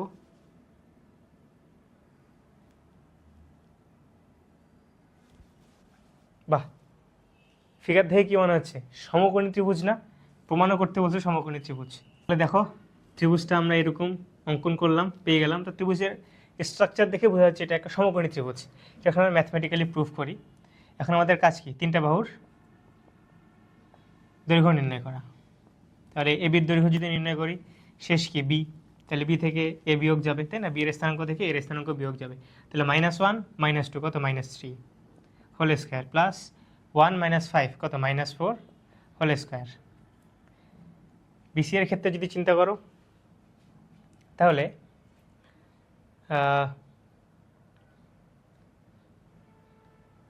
কত হয়? সে হচ্ছে সিতে গিয়ে, তাহলে সি স্থানাঙ্ক মাইনাস বি এর স্থানাঙ্ক, তাহলে 2 -1 কত? 3 +1 আর 1 - 1 কত? 0। সি এর ক্ষেত্রে যদি চিন্তা করো, সি এতে গিয়ে শেষ হয়েছে না, তাহলে এর স্থানাঙ্ক মাইনাস সি এর স্থানাঙ্ক, তাহলে 0 স্কোয়ার হবে শুরুটা 2 - 2, এটা হচ্ছে 5 - 1 4 স্কোয়ার। তাহলে এখন আমরা এগুলো 9 + 16 = 9 + 0 0 + 16, তাহলে এটা কত? 25, তার মানে 5 3 4। দেখো তো এই দুইটাকে স্কোয়ার করলে এইটার স্কোয়ারের মানে সমান না, তার মানে কি? BC square plus CA square equals to AB square, বা বিসি স্কোয়ার কত এখানে? 3 স্কোয়ার প্লাস বিসি স্কোয়ার হচ্ছে 4 square equals to AB square, মানে কত? 5 স্কোয়ার হয়। 9 + 16 ইকুয়ালস টু 25, 25 ইকুয়ালস টু 25, তার মানে কি? দেখো মিলে গেছে, 25 ইকুয়ালস টু 25, তার মানে এটা একটা সমকোণী ত্রিভুজ দেখানো হলো। ঠিক আছে, তো এখানে একটা ট্রিক্স বলে নিই আগে থেকেই। আমরা যখন পয়েন্টগুলো নিয়ে সাপোজ ত্রিভুজটা নেব, আমরা একটু অ্যান্টি ক্লকওয়াইজ যাওয়ার চেষ্টা করবো। দেখো এখানে আমি এবি বিসি সিএ নিছি, তাই না? এই যে এবি বিসি সিএ, এটা কিন্তু অ্যান্টি ক্লকওয়াইজ। অ্যান্টি ক্লকওয়াইজ নিলে ক্যালকুলেশনের হিসাবটা একটু সুবিধা হয়। এটা আমরা যখন ত্রিভুজের ক্ষেত্রফল নির্ণয় করবো তখন আমরা ভালো মতো বুঝতে পারবো। তো আমরা প্র্যাকটিসটা বেসিক থেকেই শুরু করি, এখন থেকেই আমরা অ্যান্টি ক্লকওয়াইজ নিয়ে ট্রাই করবো।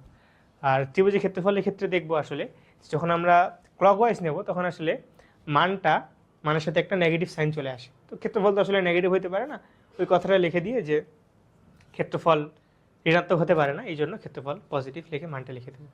ওই ঝামেলায় 1-2 লাইন কেন লিখবো? ওই চিন্তা ডিরেক্ট আমরা অ্যান্টি ক্লকওয়াইজ নিয়ে পজিটিভ মানি বের করবো। ঠিক আছে, তো এই প্র্যাকটিসটা এই চ্যাপ্টারের এই ম্যাথগুলো থেকে আমরা শুরু করব। আমরা দ্বিবিন্দুর মধ্যবর্তী দূরত্ব নির্ণয় করা শিখলাম, সেইখান থেকে ত্রিভুজে আসলাম, ত্রিভুজ গঠন করে কিনা এবং স্থানাঙ্ক থেকে কোন ত্রিভুজ তৈরি হচ্ছে তার বাহুর দৈর্ঘ্য নির্ণয়ের মাধ্যমে, সেটাও আমরা শিখলাম। এখন আমরা একটু চতুর্ভুজ দেখি। তো চতুর্ভুজের ক্ষেত্রে দেখো 4 ধরনের চতুর্ভুজ।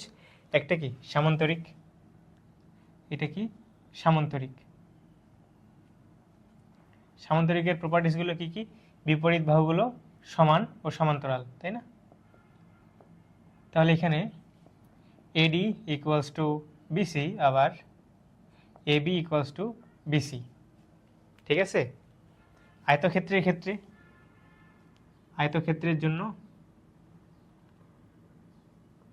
এই ক্ষেত্রে কি? বিপরীত বাহুগুলো সমান ও সমান্তরাল।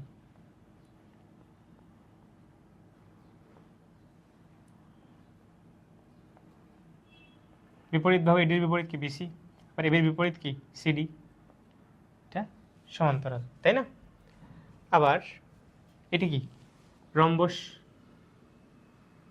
রম্বসেরও বিপরীত বাহুগুলো সমান ও সমান্তরাল, এবং এখানে স্পেশাল ক্যারেক্টারিস্টিক্স কি? সমান্তরিকের সাথে রম্বস হলে 4টা বাহুই সমান। রম্বসের 4টা বাহুই কি? সমান। তাহলে কি লেখা যায়? A B equals to BC equals to CD equals to DA. ঠিক আছে, এটি কি? বর্গ। বর্গরও কি? 4টা বাহু সমান। A B equals to BC equals to CD equals to DA, তাই না? এর বিপরীত বাহুগুলো যেহেতু সমান, এখানে আমরা একটা দাগ দিই। ঠিক আছে, তো এইখানে একটা জিনিস খেয়াল করো, যদি শুধু বাহুর সমান ও সমান্তরালের দিকগুলো নেই, মানে ওই পার্সপেক্টিভ থেকে চিন্তা করি, তাহলে সামুদ্রিক আর আয়তক্ষেত্র একই, আবার রম্বস আর বর্গ একই। এইখানে আমার একটা কনসেপ্ট, সেটা হচ্ছে কর্ণ। কর্ণ এইখানে আমার হিসাবে নিতে হবে। এখন আমার কর্ণগুলো এখানে আঁকো। কর্ণগুলো আমরা এঁকে ফেলি, কারণ এই স্থানাঙ্ক ব্যবস্থায় আমার কিন্তু বিন্দুর স্থানাঙ্ক দেয়া থাকবে, সেইখান থেকে কিন্তু আমি তাদের দৈর্ঘ্য ইজিলি বের করতে পারি। তার মানে সবগুলো কিন্তু আমরা দৈর্ঘ্য নিয়ে কাজ করতেছি, তাই না? স্থানাঙ্ক থেকে দৈর্ঘ্য। তো তো এই সামান্তরিকের ক্ষেত্রে কর্ণগুলো কি সমান? কর্ণগুলো সমান না। AC not equals to BD, তাদের বিপরীত বাহুগুলো সমান ও সমান্তরাল, কিন্তু কর্ণগুলো সমান না। আবার আয়তক্ষেত্রের ক্ষেত্রে কি বিপরীত বাহুগুলো সমান, এডি বিসি সমান, আবার এবি সিডি এটাও সমান, কিন্তু এর কর্ণগুলা সমান। আর সামান্তরিকের ক্ষেত্রে কি কর্ণগুলা সমান না। রম্বসের ক্ষেত্রে চিন্তা করো, এখানেও একই, চারটা বাহু সমান কিন্তু কর্ণগুলা সমান না, তার মানে AC not equals to BD. আবার বর্গের ক্ষেত্রে এসি ইকুয়ালস টু বিডি। ঠিক আছে, তো পার্থক্যটা দেখো চারটার ক্ষেত্রে আমরা দেখতেছি। ঝামেলাটা হচ্ছে সামান্তরিক আর আয়তক্ষেত্রের ক্ষেত্রে যেটা আমরা দেখলাম, পার্থক্য করে দিচ্ছে তাদের মধ্যে কর্ণ। আবার সামান্তরিক আর রম্বসের মধ্যেও কি কর্ণগুলা সমান না, কিন্তু পার্থক্য কি করে দিচ্ছে, বিপরীত বাহুগুলো আর কি, এর চারটা বাহুই সমান, এর বিপরীত বাহুগুলো সমান, কিন্তু এবির সাথে আবার কি বিসি সমান না, বিপরীত বাহুগুলো সমান। ও সরি স্টেক, এখানে কি এবি ইকুয়ালস টু সিডি। ঠিক আছে, তো এবি সাথে বিসি সমান না, এবির সাথে তার বিপরীত যেটা সিডি এটা সমান, কিন্তু রম্বসের ক্ষেত্রে এবিও যা বিসিও তা সিডিও তা ডিএও তা। বর্গের ক্ষেত্রেও একই, কিন্তু বর্গের সাথে রম্বসের পার্থক্য হচ্ছে কর্ণ, যেমনটা আমার এই যে সামান্তরিক আর আয়তক্ষেত্র এই দুই ক্ষেত্রে। বুঝতে পারছো? এখন আমরা এরকম ত্রিভুজের মতো একটা ম্যাথ দেখি, স্থানাঙ্ক দেওয়া থাকবে, অঙ্কন করে প্রমাণ করতে হবে বা দেখাইতে হবে যে এটা রম্বস না বর্গ নাকি এরকম। ঠিক আছে, তাহলে এখানে দুইটা ম্যাথ দেখি। একটা ম্যাথ এবিসিডি, তিনটা বিন্দুর স্থানাঙ্ক দেওয়া আছে। তো এই চারটা বিন্দু থেকে চারটা বিন্দু আর কি, চারটা বিন্দু দ্বারা গঠিত যে চতুর্ভুজটা সেটা সামান্তরিক না আয়তক্ষেত্র সেটা আমরা নির্ণয় করব। তো সবার আগে আমরা এটাকে গ্রাফে প্লট করে নিই, তাহলে বুঝতে সুবিধা হবে।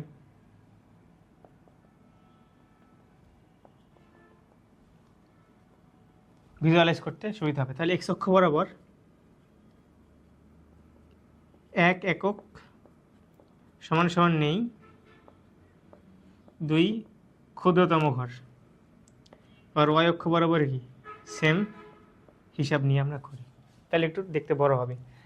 এই বিন্দু -2 -1, তাহলে কত হবে এই বরাবর, যেহেতু -2 তাহলে 1 একক মানে যদি 2 ক্ষুদ্রতম ঘর হয় তাহলে এটা 2 একক, মানে এটা মানে কত 2 না, 2 এর সাথে 2 গুণ হবে, তাহলে -4 হবে। তাহলে এই যে এখানে -4 -1, তার মানে এই যে মাইনাস মানে -2, এই যে এখানে এটা কি আমার এ বিন্দু, -2 -1। বি বিন্দু কি বলছে 5 4, তার মানে 10 আর 8, তাই না?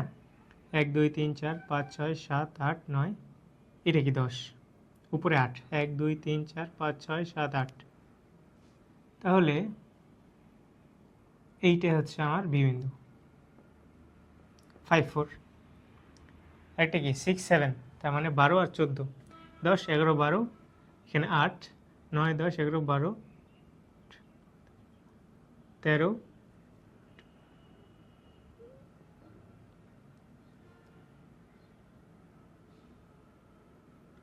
নিয়ে আমার 14, তাহলে এইটা যাচ্ছে আমার এইখানে সি কত 6 7, ডি হচ্ছে -1 আর 2, -1 মানে কত -2 আর 2 মানে হচ্ছে 4, 1 2 3 4, এই যে এইখানে, তাই না? এই যে এইখানে। এখন আমরা করি কি, চারটা বিন্দু যোগ করি, এটা হচ্ছে আমার ডি -1 আর 2, যোগ করি, এইটা যোগ করি, তাই, এবং এই যে এটা ফিগার দেখে কি মনে হচ্ছে, বাঁকা আছে, তাই না? মনে হচ্ছে কি সামান্তরিক। আচ্ছা, তাহলে সামান্তরিক হতে পারে, আয়তক্ষেত্র হতে পারে, তাই না? সেটা এখন আমাদের বাহু নির্ণয় করে, তাদের কর্ণ নির্ণয় করে এটা আইডেন্টিফাই করতে হবে। তো দেখি বাহুগুলো নির্ণয় করি আগে। এন্টি ক্লকওয়াইজ যাই, A B BC CD DA. এবির ক্ষেত্রে চিন্তা করো, শেষটা মাইনাস শুরুটা, তাহলে 5 -2 কত 7 স্কোয়ার প্লাস 4 -1, তাহলে 5 স্কোয়ার। বিসি এর ক্ষেত্রে সি মাইনাস বি হবে, তার মানে 6 - 5 কত 1 স্কোয়ার প্লাস 7 - 4 3 স্কোয়ার। সিডি এর ক্ষেত্রে ডি এর স্থানাঙ্ক মাইনাস সি এর স্থানাঙ্ক -1 - 6 -7 whole square plus 2 - 7 -5 whole square. D এর ক্ষেত্রে এর স্থানাঙ্ক মাইনাস ডি এর স্থানাঙ্ক, তার মানে -2 -1, তাহলে -1 whole square plus -1 -2 -3 whole square. তাহলে এটা সমান কত সেগুলো ক্যালকুলেট করে ফেলি আমরা। √84, এটা হচ্ছে √10, এটা হচ্ছে √84,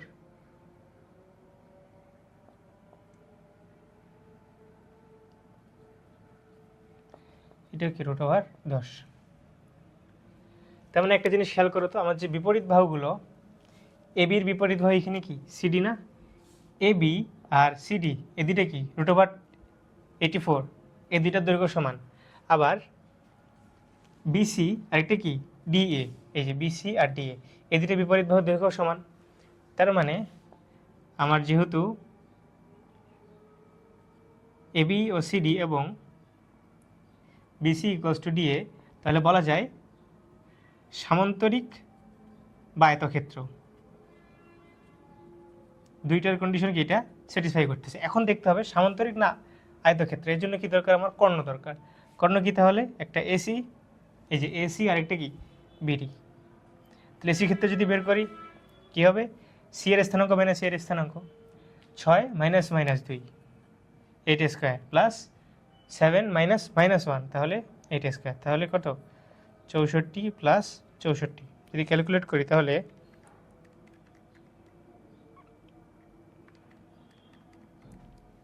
√128 বা হচ্ছে 8√2। বিডির ক্ষেত্রে দেখো ডি এর স্থানাঙ্ক মাইনাস বি এর স্থানাঙ্ক, ডি এর স্থানাঙ্ক মাইনাস বি এর স্থানাঙ্ক, -1 -5, তাহলে কত -6 হোল স্কোয়ার যোগ 2 -4, তাহলে কত -2 হোল স্কোয়ার, তাহলে কত হয় 36 প্লাস 4 √40, তাই না। এটা যদি আমরা লিখি তাহলে 2√10। তো এইখানে দেখো √128 আর √40 দুইটা কি সমান, সেম না, তার মানে কর্ণগুলো কি সমান না, তার মানে এটা কি বলা যায় সামান্তরিক। সামান্তরিকের ক্ষেত্রে বিপরীত বাহুগুলো সমান হইলেও কর্ণগুলো সমান না, তার মানে এটা সামান্তরিক। এবার 2 নম্বরটা দেখো কি বলছে, পি এক্স ওয়াই বিন্দু থেকে ওয়াই অক্ষের দূরত্ব। তো সাপোজ আমি এখানে এই অক্ষ স্থানাঙ্ক ব্যবস্থা নিয়ে নিলাম। তো পি এক্স ওয়াই বিন্দু থেকে ওয়াই অক্ষের দূরত্ব, সাপোজ এটা হচ্ছে আমার পি বিন্দু, যেটার স্থানাঙ্ক কি এক্স ওয়াই। তো এই পি বিন্দু থেকে ওয়াই অক্ষের দূরত্ব মানে কি, এই যে এতটুকু না, এতটুকু, তো এটা ওয়াই অক্ষ থেকে দূরত্ব এটা। আচ্ছা, এই পি বিন্দুর ক্ষেত্রে আমি যদি পি বিন্দুতে যাইতে চাই, তার মানে কি আমাকে সবার আগে এইখানে আসতে হবে, এই যে এই বিন্দুতে আসতে হবে। এইটা আসলে কি এক্স অক্ষ বরাবর দূরত্বটা না, এক্স অক্ষ বরাবর দূরত্ব কি ভুজ, তাহলে এটা কি লেখা যায়, ভুজ লেখা যায় এক্স। তার মানে এই যে ওয়াই অক্ষের দূরত্ব কি এক্স এবং পি কিউ বিন্দুর দূরত্ব সমান। তার মানে কি এক্স ইকুয়ালস টু কী লেখা যায়, x equals to P Q, তাহলে কি 3 - x whole square plus 2 - y whole square, এই দুটো সমান, তাই না। এখন আমরা যদি এটাকে ক্যালকুলেট করি তাহলে আমার যেটা রিগার্ড প্রমাণ করতে বলছি সেটা বেড়ে আসবে। তাহলে আমরা কি স্কোয়ার করে দিই, দুই পাশে স্কোয়ার করে দিলাম, সাইড নোট লিখে দেবো এখানে, আর ভিতরে যে স্কোয়ারগুলো আছে সেগুলোকে ভেঙে ফেলি, তার মানে কি ফর্মুলা অ্যাপ্লাই করে ফেলি। 9 - 6x plus x square plus 4 - 4y plus y square, তাহলে x স্কোয়ার ক্যান্সেল আউট হয়ে যায়। এই সেটটা দেখো তো শুধু y square -4y -6x plus কত, এটা 13 না, এই সেটে তো ইকুয়ালস টু 0, দেখো প্রমাণিত হয়ে গেল। জাস্ট কিচ্ছু না, মেইন সমস্যা হচ্ছে এইখানেই, যে এই যে পি এক্স ওয়াই বিন্দু থেকে ওয়াই অক্ষের দূরত্ব, অনেকে এটা ভাববে যে ওয়াই অক্ষের দূরত্ব মানে ইকুয়ালস টু ওয়াই, বাট এটা ওয়াই না, এটা কোডিন, এটা হচ্ছে ভুজ, ঠিক আছে। আমাদের কিন্তু 11.1 যেটা এই চ্যাপ্টারটা আসলে শেষ। লাস্টে কয়েকটা ম্যাথ দেখলাম আমরা, চতুর্ভুজ এবং দূরত্বর, শেষ হয়ে গেল। এবার আসো ত্রিভুজ ক্ষেত্রের ক্ষেত্রফল। তো স্থানাঙ্ক ব্যবস্থায় আমরা বিভিন্ন পয়েন্টের স্থানাঙ্ক দেওয়া থাকে, বিভিন্ন বিন্দুর স্থানাঙ্ক দেওয়া থাকে, সেই বিন্দুর স্থানাঙ্কগুলোর সাহায্যে আমরা এখন ত্রিভুজ ক্ষেত্রের ক্ষেত্রফল নির্ণয় করব। তো ত্রিভুজ ক্ষেত্র মানে 3 বাহু দ্বারা আবদ্ধ যেই ক্ষেত্র সেটাই কি ত্রিভুজ ক্ষেত্র, এই যে নিলাম এবিসি। তো এর আগেও তো আমরা ত্রিভুজ পড়ছি, তাই না, ত্রিভুজের ক্ষেত্রফল আমরা বের করছি, সেই ক্ষেত্রে আমরা একটা ফর্মুলা ইউজ করছি, তাই না, সেটা কি, যে ত্রিভুজের ক্ষেত্রফল ইকুয়ালস টু হাফ গুণন ভূমি গুণন কি উচ্চতা, তাই না। এখানে ভূমি কি বিসি, ত্রিভুজটি একটু সুন্দর করে আঁকি, এটা বিসি, তাহলে এটার উচ্চতা কি, এই শীর্ষবিন্দু থেকে ভূমির উপরে একটা লম্ব টানবো, সেটাই কি আমার এটার উচ্চতা, এটাকে আমি দিই এইচ, এটা হচ্ছে এ বি সি। তাহলে এটা কীভাবে লেখা যায়, হাফ ইন্টু এ ইন্টু এইচ, তাই না? তো এখন একটা জিনিস খেয়াল করো, এই স্থানাঙ্ক ব্যবস্থায় আমার তো 3টা বিন্দুর স্থানাঙ্ক দেওয়া আছে, তাই না? তো এইখান থেকে আমি ভূমিটা বের করতে পারবো, ভূমি ত্রিভুজের যে কোনো বাহুই হতে পারে, তো আমি ভূমিটা বের করলাম তাদের মধ্যবর্তী দূরত্ব নির্ণয়ের মাধ্যমে। এখন উচ্চতার ক্ষেত্রে কীভাবে কী করব, শীর্ষবিন্দু তো আমি জানি, ভূমিবাদে যেটা সেটা আমি শীর্ষবিন্দু আমি ধরে নিলাম, শীর্ষবিন্দু থেকে এই বিসি এর কোথায় এই লম্বটা ছেদ করবে বা উচ্চতাটা ছেদ করবে সেটাকে আমি জানি, এটা তো আমি জানি না। এটার জন্য আমাকে কি পয়েন্ট প্লট করে করে দেখতে হবে না, তাও পসিবল না। এই জন্যই আর কি এই প্রসেসটা এই স্থানাঙ্ক জ্যামিতিতে খাটে না, ঠিক আছে? এই উচ্চতাটা আমি বের করাটা আমার জন্য ডিফিকাল্ট, কারণ আমি এই বিন্দুটা বের করা অনেক কঠিন এইখানে, ঠিক আছে? এই জন্য আমরা যে প্রসেসটা এখানে ইউজ করি সেটা হচ্ছে, আমরা 2টা পদ্ধতি আছে। তো শুরুর পদ্ধতি যেটা, এটা আমরা বের করব অর্ধ পরিসীমার মাধ্যমে। কি অর্ধ পরিসীমা, তাই না? পরিসীমা কি, পরিসীমা হচ্ছে এই 3 বাহুর যে যোগফল, মানে এইটা দ্বারা, তো এটা টোটাল, আমি এ থেকে শুরু করে আবার এতেই আসবো, তাহলে আমার যে দূরত্বটা আমি অতিক্রম করব। তো ত্রিভুজের যে পরিসীমা সেটা হচ্ছে 2s = a + b + c। ত্রিভুজের পরিসীমা 2s = a + b + c। এইখান থেকে আমার যেটা দরকার, আমার এখানে দরকার হচ্ছে s, এর সমান সমান কি a + b + c / 2, ঠিক আছে? তো একটা জিনিস খেয়াল করো, আমি এইখানে অর্ধ পরিসীমার মাধ্যমে কি এসটা পাইলাম, মেইন যে ফুল পরিসীমা সেইখান থেকে। এখন আমার যে ফর্মুলাটা ত্রিভুজের ক্ষেত্রফল, সেটা হচ্ছে √s × s - a s - b s - c, ঠিক আছে? তো ত্রিভুজের ক্ষেত্রফল কি, s × s - a, মানে অর্ধ পরিসীমা ইন্টু অর্ধ পরিসীমা মাইনাস একটা বাহু, আবার এটার সাথে যেটা পাবো তাদের দৈর্ঘ্য, ইন্টু অর্ধ পরিসীমা মাইনাস আরেকটা বাহু, ইন্টু অর্ধ পরিসীমা মাইনাস আরেকটা বাহু, ঠিক আছে? এটাই হচ্ছে আমার এই ত্রিভুজের ক্ষেত্রফলের ফর্মুলা অর্ধ পরিসীমার সাহায্যে। তো এখন একটা জিনিস খেয়াল করো, আমার যদি সাপোজ আরেকটা ত্রিভুজ থাকে এখানে, তাই না? এইটাকে আমরা বি নেই, সি নেই, আর এটা ডি নেই, এগুলো একটু মুছে দেই। আচ্ছা, এখন দেখো তো এটা একটা চতুর্ভুজ হয়ে গেছে না? তো এই চতুর্ভুজে কি 2টা ত্রিভুজ হয়ে গেছে না, একটা এবিসি আর একটা এসিডি। এখন আমি যদি এই চতুর্ভুজের ক্ষেত্রফল নির্ণয় করতে চাই, সাপোজ আমি এইটা কি এ বি সি ত্রিভুজের, এখন আমি এ বি সি ডি চতুর্ভুজের ক্ষেত্রফল যদি নির্ণয় করতে চাই, তাহলে দেখো যেহেতু চতুর্ভুজটা কি সুষম হয় নাই, তো এবিসি আর এসিডি 2টা ত্রিভুজ কি, 2টা ত্রিভুজ মিলেই এবিসিডি চতুর্ভুজটা হয়েছে। তো এইখানে আমি যদি একটা ত্রিভুজের মান বের করতে পারি, সেটা আমি যদি 2 গুণ করি, তাহলে কি আমি এবিসিডির পুরো চতুর্ভুজের ক্ষেত্রফলটা পাবো না? এটাই, তাহলে 2 × এবিসি ত্রিভুজের ক্ষেত্রফল, এটা কি আমার এবিসিডি চতুর্ভুজের ক্ষেত্রফল। তো যদিও ত্রিভুজ 2টা আর কি সমান হয় নাই, এক্ষেত্রে কিন্তু ত্রিভুজ 2টা সমান হইতে হবে, ঠিক আছে? তো ত্রিভুজ 2টা আর কি সমান হবে, যদি একটু হাতে আঁকছি তো একটু 19-20 হয়েছে আর কি। তো ধরে নাও এই 2টা ত্রিভুজ সমান, ঠিক আছে, যে এবিসি = তোমার এসিডি, এই 2টার ক্ষেত্রফল হচ্ছে কি সমান। তো যখন এরকম কন্ডিশন, তখন আমি একটা ত্রিভুজের মান বের করলে ওটার সাথে আমি যদি 2 গুণ করি, তাহলে আমি পুরো চতুর্ভুজটার মান পেয়ে যাব, ঠিক আছে? এটা গেল আমার অর্ধ পরিসীমার সাহায্যে। এখন আমরা আরেকটা উপায় আছে, সেটা হচ্ছে যখন আমার স্থানাঙ্ক দেওয়া থাকবে, সেটার ক্ষেত্রে আমরা কীভাবে বের করব, এইটা একটু আমরা দেখব। তো দেখো, এটা একটা চতুর্ভুজ, এবং 2 ক্ষেত্রে আমার কি শীর্ষবিন্দুগুলোর স্থানাঙ্ক দেওয়া আছে। এই ক্ষেত্রে আমি যদি এদের ক্ষেত্রফল নির্ণয় করতে চাই, মানে এটা হচ্ছে আমার ট্রায়াঙ্গেল সাইন, এটা দিয়ে আমার ক্ষেত্রফলও বোঝায়, ডেল্টা সাইন আর কি বলে। তো ট্রায়াঙ্গেল এবিসি, এটার ক্ষেত্রফল হচ্ছে কি হাফ ইন্টু কি করব, আমি এ থেকে রাস্তা হাঁটবো, বিতে আসবো বি শীর্ষবিন্দু, আবার বি থেকে সিতে আসবো, সি থেকে আবার এতে যাব।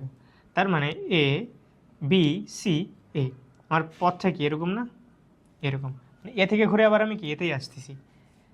তো আমি কিছুক্ষণ আগেই মানে 11.1-এ বলছিলাম যে আমরা চেষ্টা করব অ্যান্টি ক্লকওয়াইজ যাওয়ার, এবং ত্রিভুজ ক্ষেত্রের ক্ষেত্রফল নির্ণয়ের ক্ষেত্রে অ্যান্টি ক্লকওয়াইজ গেলে এই মানটা পজিটিভ আসবে সব ক্ষেত্রেই। এই যে অ্যান্টি ক্লকওয়াইজ, ঘড়ি কাঁটার বিপরীত দিকে। আর যদি আমি ঘড়ি কাঁটার দিকে আসি তাহলে সেটা আমার নেগেটিভ আসবে, আর ঘড়ির কাঁটার বিপরীতে গেলে সেটা আমার পজিটিভ আসবে মানটা। আমরা ম্যাথের ক্ষেত্রেও এটা অ্যাপ্লাই করে দেখবো, আসলে দুই ক্ষেত্রে অ্যাপ্লাই করে দেখবো কয়েকটা ম্যাথে, যে আদৌ এটা সত্য কি না। অবশ্যই এটা সত্য যেহেতু বলছি। তো দেখো এখন এ বি সি এ এগুলোর স্থানাঙ্কগুলো আমি এভাবে লিখি, x1 y1, বি এর ক্ষেত্রে কি x2 y2, সি এর ক্ষেত্রে x3 y3, আবার এর ক্ষেত্রে কি x1 y1, এভাবে আমি স্থানাঙ্কগুলো লিখলাম, তাই না? এ থেকে শুরু করে আবার আমি এতেই আসবো। প্যাটার্নটা লক্ষ্য করো। আমি চাইলে কি এখানে বি থেকে শুরু করে আবার বিতে আসতে পারতাম না? তাহলে কি হতো, বি, তারপরে এন্টি ক্লকওয়াইজ যাচ্ছি যেহেতু সি, তারপরে এ, তারপরে আবার কি বি। তখন আমার x2 কে এখানে আসতো, বি এর স্থানাঙ্ক এখানে বসতো, এখানে সি এর স্থানাঙ্ক, এখানে এর স্থানাঙ্ক, এখানে আবার বি এর স্থানাঙ্ক বসতো। যেভাবে খুশি আমি সেভাবে করতে পারি, শুধু এই সিকোয়েন্স অনুযায়ী এদের স্থানাঙ্কগুলো এখানে বসাইতে হবে। এরপরে আমার কাজ হচ্ছে এই হাফে থাকলে একটা সূত্রের হাফ, তাই না? কারণ কি, যে হাফ ইন্টু ভূমিকোণ উচ্চতা, ওইভাবে মনে রাখতে পারো। প্রথমে সবার বামের যেটা এবং উপরে এইখান থেকে কোনাকুনি ইন্ডিকেট করো তীর চিহ্ন দিয়ে। প্রথমে উপরের থেকে নিচের দিকে কোনাকুনি, উপরের থেকে নিচের দিকে কোনাকুনি যাবে, মানে কর্ণ নেব, এগুলো কি হবে, এগুলো হবে যোগ, ঠিক আছে, এগুলো হবে যোগ। এরপরে বাকি যে দিকগুলো থাকে মানে নিচ থেকে উপরের দিকে, এই যে এগুলো কি, এগুলো হবে বিয়োগ, মানে হিজিবিজি হয়ে গেল। তারপরে দেখো যে উপরের থেকে নিচের দিকে x1 y2 যোগ x2 y3, x2 y3 যোগ x3 y1, তাই না? এখন কি হবে, এটা তো আমার কি উপর থেকে নিচে কোনাকুনি শেষ হয়ে গেল, আর তো ডানে কিছু নেই। এরপরে হবে মাইনাস, মাইনাস কি নিচের থেকে উপরের দিকে, তাহলে কি x2 y1 মাইনাস এই যে x3 y2, শুরুর থেকে যেহেতু x আগে লিখতেছি তেমন x এখানেও আগে লিখে দিচ্ছি আর কি, তোমার সুবিধার জন্য। তুমি চাইলে y1 এখানে আগে লিখে তোমার বোঝার সুবিধার্থে এগুলো ম্যাচ করে দিতে পারো। তো নিচ থেকে উপরের দিকে কি সবগুলো মাইনাস হবে, তাহলে কি y3 কোনাকুনি y3 x1 বা কি x1 y3, তাই না? এবং এই যে মডুলাস দিয়ে বোঝাচ্ছে আমি এটার মান নির্ণয় করতেছি। আমরা ম্যাট্রিক্স ও নির্ণায়ক এটা যখন পড়বো, এটা দেখবো, এটা হচ্ছে নির্ণায়ক সাইন। নির্ণয়কে ইন্ডিকেট করার জন্য এরকম সোজা দুইটা দাগ দিতে হয়, বা মডুলাসের ক্ষেত্রেও আমরা যদি দাগ দিই সেক্ষেত্রে আমরা কি মান পাই, তাই না? পরম মান আর কি। তো এই রকম করলে আমি একটা এখানে ভ্যালু পাবো, এবং সেই ভ্যালুকে আমি 2 দিয়ে ভাগ করলে আমার ত্রিভুজ ক্ষেত্রে ক্ষেত্রফল পাবো। এই ক্ষেত্রে যেটা বললাম, এই ভ্যালুটা পজিটিভ হবে যখন আমি কি যাব, অ্যান্টি ক্লকওয়াইজ, ঠিক আছে, বা কাউন্টার ক্লকওয়াইজ। আবার নেগেটিভ হবে যখন আমি ক্লকওয়াইজ যাব, বা কি ক্লকওয়াইজ, ঠিক আছে? বুঝতে পারছো আশা করি। চতুর্ভুজের ক্ষেত্রেও কি সেম টেকনিক। তাহলে এই যে ABCD চতুর্ভুজের ক্ষেত্রফল ইকুয়ালস টু কি লেখা যায়, হাফ মডুলাস দিয়ে কি হবে ABCD। চেষ্টা করবো অ্যান্টি ক্লকওয়াইজ যাওয়ার, তাহলে কি পজিটিভ মানটা পাবো। তাহলে ABCD আবার কি এতে আসতে হবে না, এই যে পাতটা দেখো। তাহলে এর নিচে কি স্থানাঙ্কগুলো বসাবো, x1 y1, বি এর কি x2 y2, সি এর x3 y3, ডি এর x4 y4, আবার এতে কি x1 y1 সেম। এগুলো কি কোনাকুনিগুলো গুণ হয়ে যোগ হবে, তাহলে x1 y2 plus x2 y3 plus x3 y4 plus x4 y1। আর এই যেগুলো বাকি যেগুলো কোনাকুনি থাকে না, এই যে নিচ থেকে উপরে, প্রথমে কি উপর থেকে নিচে আসবো, তারপরে নিচ থেকে উপরে, তো নিচ থেকে উপরে এগুলো কি বিয়োগ হবে। তাহলে এখানে x2 y1 minus x3 y3 minus x4 y4 minus x1, একটা ভুল হয়ে গেছে,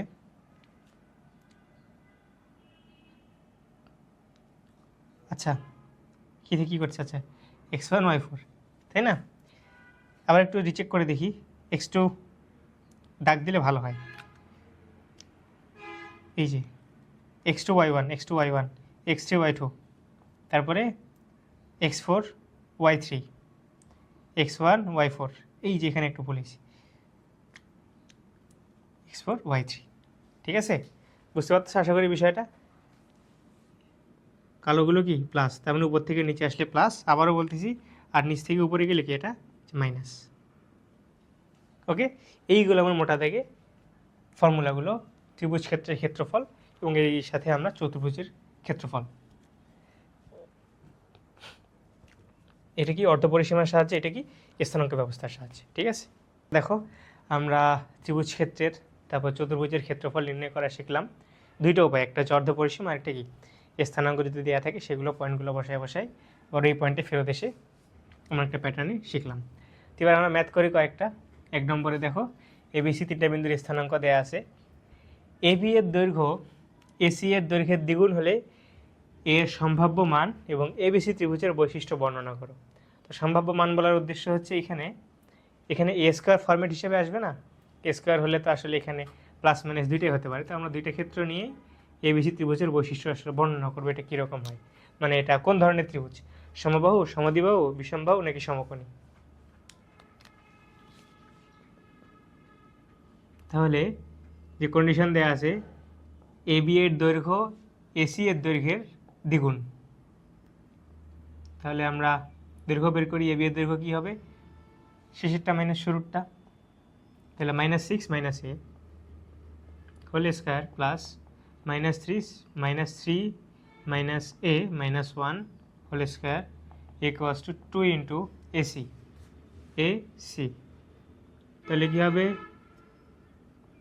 5 - a whole square plus -1 - a -1 whole square. যদি স্কোয়ার করে দিই তাহলে তো রুট ওভারটা চলে যাচ্ছে না, তো স্কোয়ার করে দিয়ে উভয় পক্ষে স্কোয়ার করলাম, সাইড নোট লিখে দিলাম। আর এগুলো ভিতরে যে স্কোয়ার আছে এগুলোকে ফর্মুলা ইউজ করে ফেলি।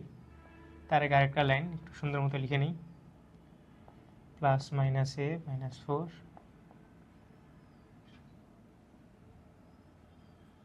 5 - a whole square plus -a -2 whole square, তাই না? তাহলে ভেঙে ফেলো, 36 মাইনাস,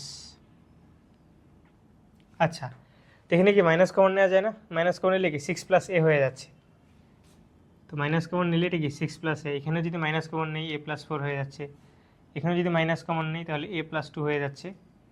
বাদ বাকিগুলোর মধ্যে সেই হিসাবে লিখি, তাহলে এটা কত হবে 12a plus a square plus a square plus 8a plus 16 equals to 4 into 25 minus a - b whole square যেহেতু 10a plus a square plus a square plus 4a plus 4।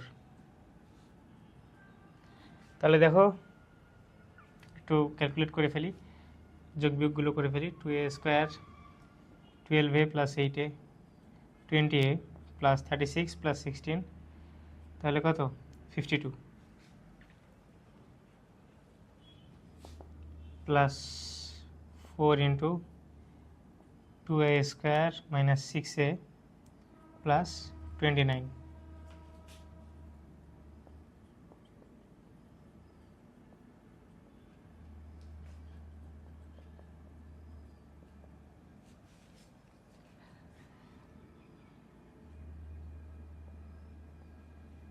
ঠিক আছে, আমরা এটাকে একটু ক্যালকুলেট করে লিখি, এক সাইডে নিয়ে আসি।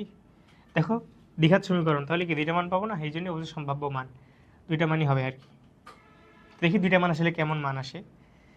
এটাকে যদি পেশে নিয়ে যাই, -44a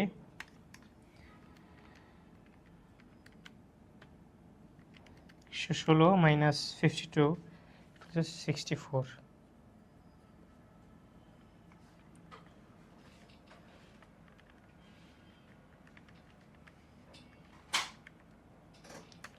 যদি এটা সমাধান করি দ্বিঘাত সমীকরণের মান দিয়ে, তাহলে একটা আসবে আমার 16/3 আর একটা হবে 2, তাই না? ঠিক আমরা মিডল ফ্যাক্টর করেও করতে পারি। 2 এর গুণিতক না সবগুলা, 2 দিয়ে ভাগ দিলাম, এটা গুণ করলে যা, তাহলে কত 16a মাইনাস 6a, এটা গুণ করলেও তা, আবার বিয়োগ করলে কত 20 আসতেছে, গুণ করলে এটা মিলাইতে হবে, আর যোগ বা বিয়োগ করলে মাঝখানেরটা।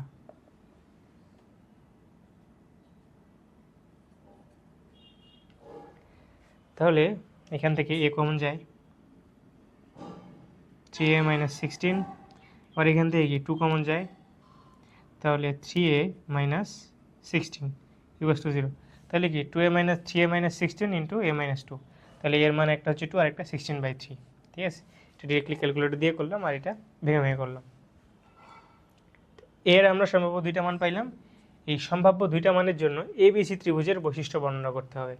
তার মানে এর স্থানাঙ্ক একটার হবে যখন a ইকুয়ালস টু 2, তখন 2 অথবা 3, আরেকবার এর মান হচ্ছে যখন 16/3, তখন হবে এর মান একটা 16/3 আরেকটা 16/3 প্লাস 1, তার মানে 19/3, আর বি আর সি এর মান তো একই আছে। তাহলে এই দুই ক্ষেত্রে আমাদের কী বের করতে হবে,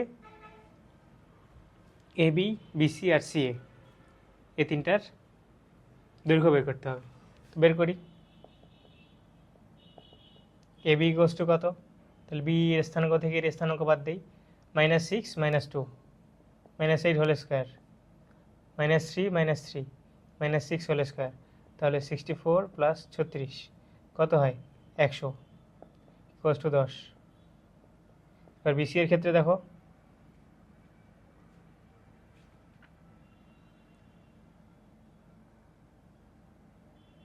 ফাইভ মাইনাস -6, তাহলে 11 স্কোয়ার প্লাস -1 -3, তাহলে কত হবে 2 স্কোয়ার, এটার উপরে হোল স্কোয়ার, তাহলে কত 121 যোগ 4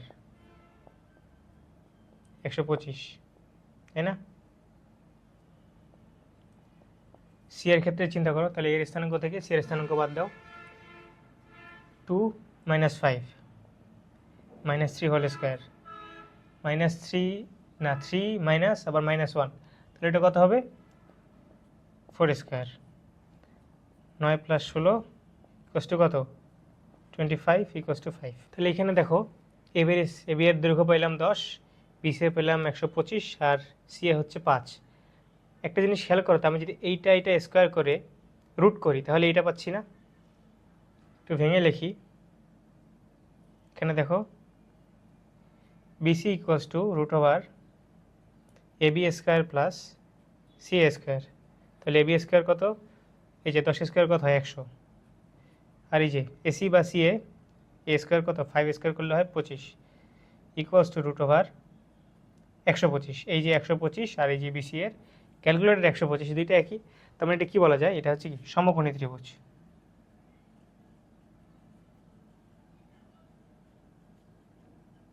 এর মান 2 নিয়ে বাকি যে কাজটা করবা, খাতায় লেখার দরকার নেই যদিও, জাস্ট কিউরিয়াসিটি মেটানোর জন্য 16/3 এর ক্ষেত্রে বের করে দেখবা। তো যেহেতু একটা ত্রিভুজ সমকোণী হয়েই গেছে একটা বিন্দুর জন্য, তাহলে এই বিন্দুটার ক্ষেত্রেও এটা আলটিমেটলি সমকোণী হবে, কারণ সবগুলো ক্যালকুলেশন আসলে একই, পার্থক্য নেই। এখানে জাস্ট 16/3 একটা আর একটা 19/3। এই ক্ষেত্রে আমার এবি বিসি সি এর তিনটা মান বের করে আমি দেখব সমকোণী ত্রিভুজ হয় কিনা, হবে সমকোণী ত্রিভুজ, সমস্যা নেই। এবার দেখো 2 নাম্বার, 4টা শীর্ষ দেওয়া আছে, চতুর্ভুজটার ক্ষেত্রফল কত, তাই না? এটা আসলে আমরা দুইটা উপায়ে করতে পারি। আমরা পদ্ধতি এক, যেটা ত্রিভুজের পরিসীমা বের করে, এটা বের করেও করতে পারি। আবার আমরা এখানে পদ্ধতি 2, যেটা হচ্ছে আমার এই যে 1/2 এখানে মডুলাস নিয়ে স্থানাঙ্কগুলো বসে বসে এভাবে করতে পারি। আমরা প্রথম পদ্ধতিতেই যাই, পরিসীমা নির্ণয় করে একটা ত্রিভুজের মান বের করি। এটা তুমি যদি প্লট করো -a0, তো -a কে আমি সাপোজ ধরলাম 3, তাহলে এই যে -3 0 এখানে একটা, আবার 0 -3 0 -3 এখানে একটা, আবার 3 0 এখানে একটা, আবার 0 3 এখানে একটা। এটা দেখো তো একটা সুষম ক্ষেত্র হচ্ছে না, মানে কি এর 4 বাহুর দৈর্ঘ্য তো সমান, এটা আসলে একটা বর্গক্ষেত্র। তার মানে ফিগার থেকে আমি এটা আইডেন্টিফাই করতে পারছি এটা একটা বর্গক্ষেত্র। তাহলে আমি যদি এটার একটা ত্রিভুজের শীর্ষবিন্দুগুলো তো আমি জানি, এটাকে আমি যদি ধরি এ, এটা হচ্ছে আমার বি, এটা হচ্ছে আমার সি, এটা হচ্ছে আমার ডি। আমি যদি এবিসি এর ক্ষেত্রফল বের করতে পারি অর্ধপরিসীমার মাধ্যমে, তার সাথে 2 গুণ করলে আমি কি চতুর্ভুজের ক্ষেত্রফল পাবো। তাহলে আমরা এবিসি যদি ক্ষেত্রফল নির্ণয় করতে চাই, আমার কি দরকার? 3টা বাহুর দৈর্ঘ্য দরকার। ঠিক আছে, বিসি এর ক্ষেত্রেও দেখো সেম জিনিস না? সি এর ক্ষেত্রে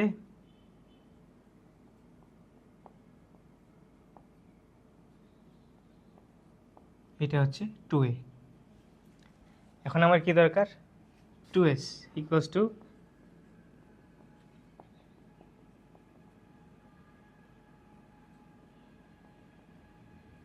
2√2a, 2টা √2 যোগ করলাম, তাহলে 2√2a। যদি এস নেই তাহলে কি হবে? 2 দিয়ে ভাগ হয়ে যাবে, তাহলে a প্লাস √2a। এটা হচ্ছে কি আমার ত্রিভুজের অর্ধপরিসীমা। এখন আমি কি করব? ত্রিভুজ যদি ক্ষেত্রফল নির্ণয় করতে চাই, s into S minus A, S minus B, S minus C, এটাকে আমরা কি লিখতে পারি? সি এ বি, তাই না? কোণের বিপরীত কি এভাবে লেখা যায়? এই কোণের বিপরীত এটা, বিপরীত এটা, এভাবে। তারপরে √ এটা কি? ট্রায়াঙ্গেল এবিসি এর ক্ষেত্রফল। তাহলে এস এখানে এখানেই থাকলো, এ প্লাস √2a এস মাইনাস এ, মানে যে এটা। তাহলে কি হবে? √2a, এই √2 আর একটু ক্যান্সেল আউট হয়ে যায় না, তাই কি শুধু এ। আবার এস মাইনাস বি যদি করো, মানে হচ্ছে এইটা মাইনাস এইটা, তাহলে কি থাকে? Minus A plus √2a, S minus C যদি করো, তাহলে √2a ক্যান্সেল আউট, তাই কি শুধু এ। এখন ক্যালকুলেট করি, তাহলে এ স্কোয়ার, এই দুটো গুণ, এটা কি? এটাকে যদি এ ধরো, এটাকে যদি বি ধরো, তাহলে A minus B, A plus B, তাহলে কি লেখা যায়? A square minus B square.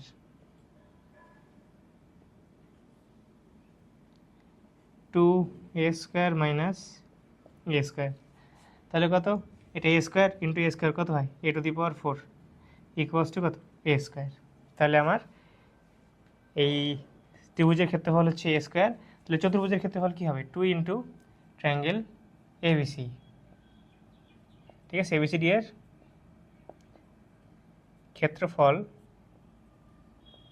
কষ্ট হচ্ছে 2 ইন্টু এবিসি, তার মানে 2 ইন্টু এ স্কোয়ার। এটা হচ্ছে কি আমার অ্যান্সার। আচ্ছা, তো ফিগার দেখে তো আমরা এটা বুঝে ফেললাম এটা একটা বর্গ, তাই না? তো আমরা ডিরেক্টলি ত্রিভুজেই চলে গেছি। এখানে একটা কাজ করতে হবে আমাদের, 4টা বাহু আর 2টো কর্ণ নির্ণয় করতে হবে। সিএ তো কর্ণ একটা আমরা নির্ণয় করছি, আর এটা কি? বিডি নির্ণয় করতে হবে। বিডির ক্ষেত্রে দেখো 0 প্লাস এ প্লাস এ হোল স্কোয়ার, তার মানে এখানেও কি 2a লেখা যায়।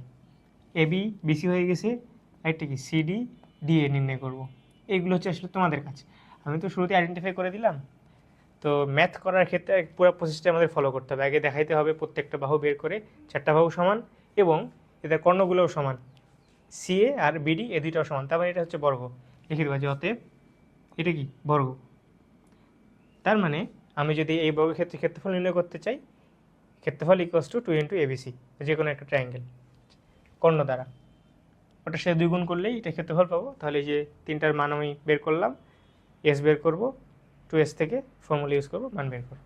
ঠিক আছে, এই দুইটা হচ্ছে কি তোমাদের কাছে। এইগুলো শুরুতেই, মানে যখনই ম্যাথটা শুরু করব, এটা প্লট করার পরে আমি 4টা বাহু আগে বের করে নেব, তারপরে কর্ণ, তারপরে আমি বলবো যেটা বর্গ। আচ্ছা, 3 নম্বরে আসো। ক্ষেত্রফল বের করব পদ্ধতি 2 ব্যবহার করে, তার মানে কি? মডুলাসের পদ্ধতিটা। তার মানে ক্ষেত্রফল equals to 1/2 into A B C D আবার এমন একটা। এখানে একটা জিনিস আমাদের মাথায় রাখতে হবে, এইরকম ম্যাথ নির্ণয়ের ক্ষেত্রে, মানে ক্ষেত্রফল বের করব যখন, এখানে কিন্তু বলা নাই এটা আসলে কোন দিকে গেছে, ক্লকওয়াইজ না অ্যান্টি ক্লকওয়াইজ। মানে অনেক ক্ষেত্রে হয়তো এমন হবে যে ত্রিভুজটা আমি পাইলাম এইরকম, সরি চতুর্ভুজটা এ এইখানে, বি এইখানে, তারপরে সি, তারপরে ডি, মানে ওই স্থানাঙ্ক ব্যবস্থা অনুযায়ী, তাদের স্থানাঙ্ক অনুযায়ী। তো আমি যদি এখন এটার ক্ষেত্রফল নির্ণয় করছি, আমাকে তো একটা সিরিয়ালি আসতে হবে, হয় এন্টি ক্লকওয়াইজ না হয় ক্লকওয়াইজ। আমি যদি এন্টি ক্লকওয়াইজ আসি, এরপরে কি সি না, তারপরে বি। আমি যদি এর পরে বি লিখে করি তাহলে কিন্তু পুরো প্রসেসটা ভুল হবে। তখন আমাকে এই পয়েন্টগুলো প্লট করে দেখতে হবে যে আসলে আমি যদি কাউন্টার ক্লকওয়াইজ চাই বা ক্লকওয়াইজ চাই, আমার কার পরে কে আসে। ঠিক আছে, তো আমরা রিস্ক নেব না, আমরা এটা অবশ্যই অবশ্যই প্লট করে দেখব। তো এই ক্ষেত্রে আমরা কি প্লট করে দেখি কোনটার পরে কোনটা আসে। 1 1 2 3 4 এই যেখানে 1 4 -4 3 -4 3 1 -2 1 -2 4 0 4 0। এই যে ত্রিভুজটা কিন্তু কোনো সুষম ত্রিভুজ না, সরি চতুর্ভুজ না, প্রত্যেকটা ভাই আলাদা আলাদা। তার মানে এ কি 1 4, এটা হচ্ছে আমার এ, বি হচ্ছে -4 3, এটা হচ্ছে আমার বি -4 3, সি হচ্ছে 1 -2, ডি হচ্ছে 4 0। তার মানে আমি যদি অ্যান্টি ক্লকওয়াইজ যাই নর্মাল সিকোয়েন্সে যাচ্ছি, এ বি সি ডিতেই যাচ্ছে, সেফ, সমস্যা নেই। তারপরে আমরা ক্রস চেক করে দেখলাম এইটা। এখন এর স্থানাঙ্কগুলো বসাই, 1 4 -4 3 1 -2 4 0, আবার কি এতে আসবে 1 4। তাহলে উপর থেকে নিচে কোনাকুনি কি এই যে এগুলো যোগ হবে, গুণ হয়ে যোগ। তাহলে 3 -a প্লাস 8 প্লাস 0 প্লাস 16, আর এগুলো কি মাইনাস। তাহলে যদি মাইনাস আর -16 তাহলে +16, এটা -3 মাইনাস আবার প্লাস হয়ে যাবে না এখানে, +8, এটা কি 0।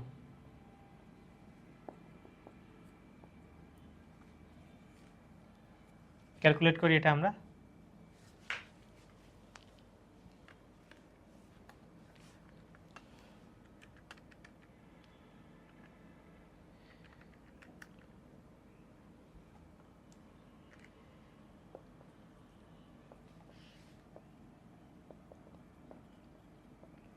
ঠিক আছে, বুঝছো? পদ্ধতি 2 একদম ইজি, 24 বর্গ একক, এটাই কি আমার অ্যান্সার।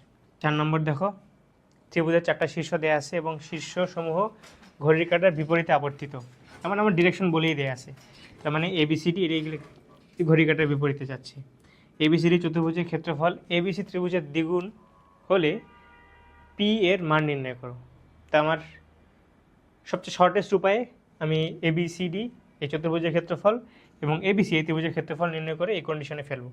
সবচেয়ে সহজ উপায় আমার কাছে কি, পদ্ধতি 2 যেটা, এইটা কি এবিসিডি চতুর্ভুজের ক্ষেত্রফল, এটা কি এই যে এবিসি ত্রিভুজের ক্ষেত্রফল।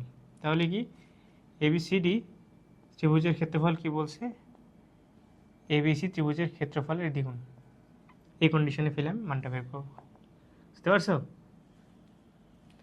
এবং এখানে না একটা জিনিস খেয়াল করো, ক্ষেত্রফল যখন আমরা নির্ণয় করব এখানে কিন্তু কোনো মিটার বা সেন্টিমিটার দেওয়া নেই। ক্ষেত্রফলের ইউনিট সাধারণত কী হয়, স্কোয়ার ইউনিট হিসেবে আসে বা বর্গ একক হিসেবে আসে। তো ম্যাথ মিলুক না মিলুক, ইউনিট কখনো ভুল করা যাবে না, একক ভুল করা যাবে না। ক্ষেত্রফল নির্ণয় করতে বলছে, এরকম আসলো এ বি সি ডি এর ক্ষেত্রফল ইকুয়ালস টু সাপোজ এখানে 2, তখন আমরা কি লিখবো, 2 বর্গ একক লিখবো। আমি যদি কোনো জায়গায় না লিখি, মিস্টেক হতেই পারে, তাহলে অবশ্যই এখানে বর্গ একক লিখে দিবা। আমি মনে হয় এইখানে এককটা লিখি নাই, 2a², ঠিক আছে, এখানে বর্গ একক লিখতে হবে, এটা ম্যান্ডেটরি, এটা মাস্ট, এটা না লিখলে হবে না। ঠিক আছে, ইউনিট বাদ দেওয়া যাবে না কখনোই। তাহলে এবিসিডি এখানে আসো, স্থানাঙ্কগুলো বসাই আমরা, 3 4 -4 2 6 -1 পি 3, আবার কি 3 4। এবিসি এর ক্ষেত্রে দেখো 3 4 -4 2 6 -1, আবার এতে আসবে 3 4। তাহলে কি উপর থেকে নিচে কোনাকুনি যোগ হবে, 6 + 4 + 18 + 4p মাইনাস, ঠিক আছে, মাইনাসে মাইনাসে প্লাস হয়ে যাচ্ছে না, 16 - 12 প্লাস হয়ে যাবে +p -9। এখানে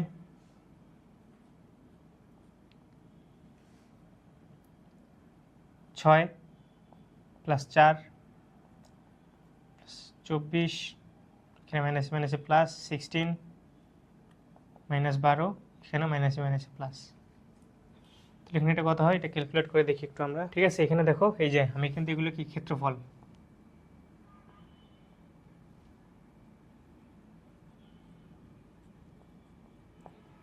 একক কি বর্গ একক লিখছি, কিন্তু বর্গ একক মাস্ট লিখবা।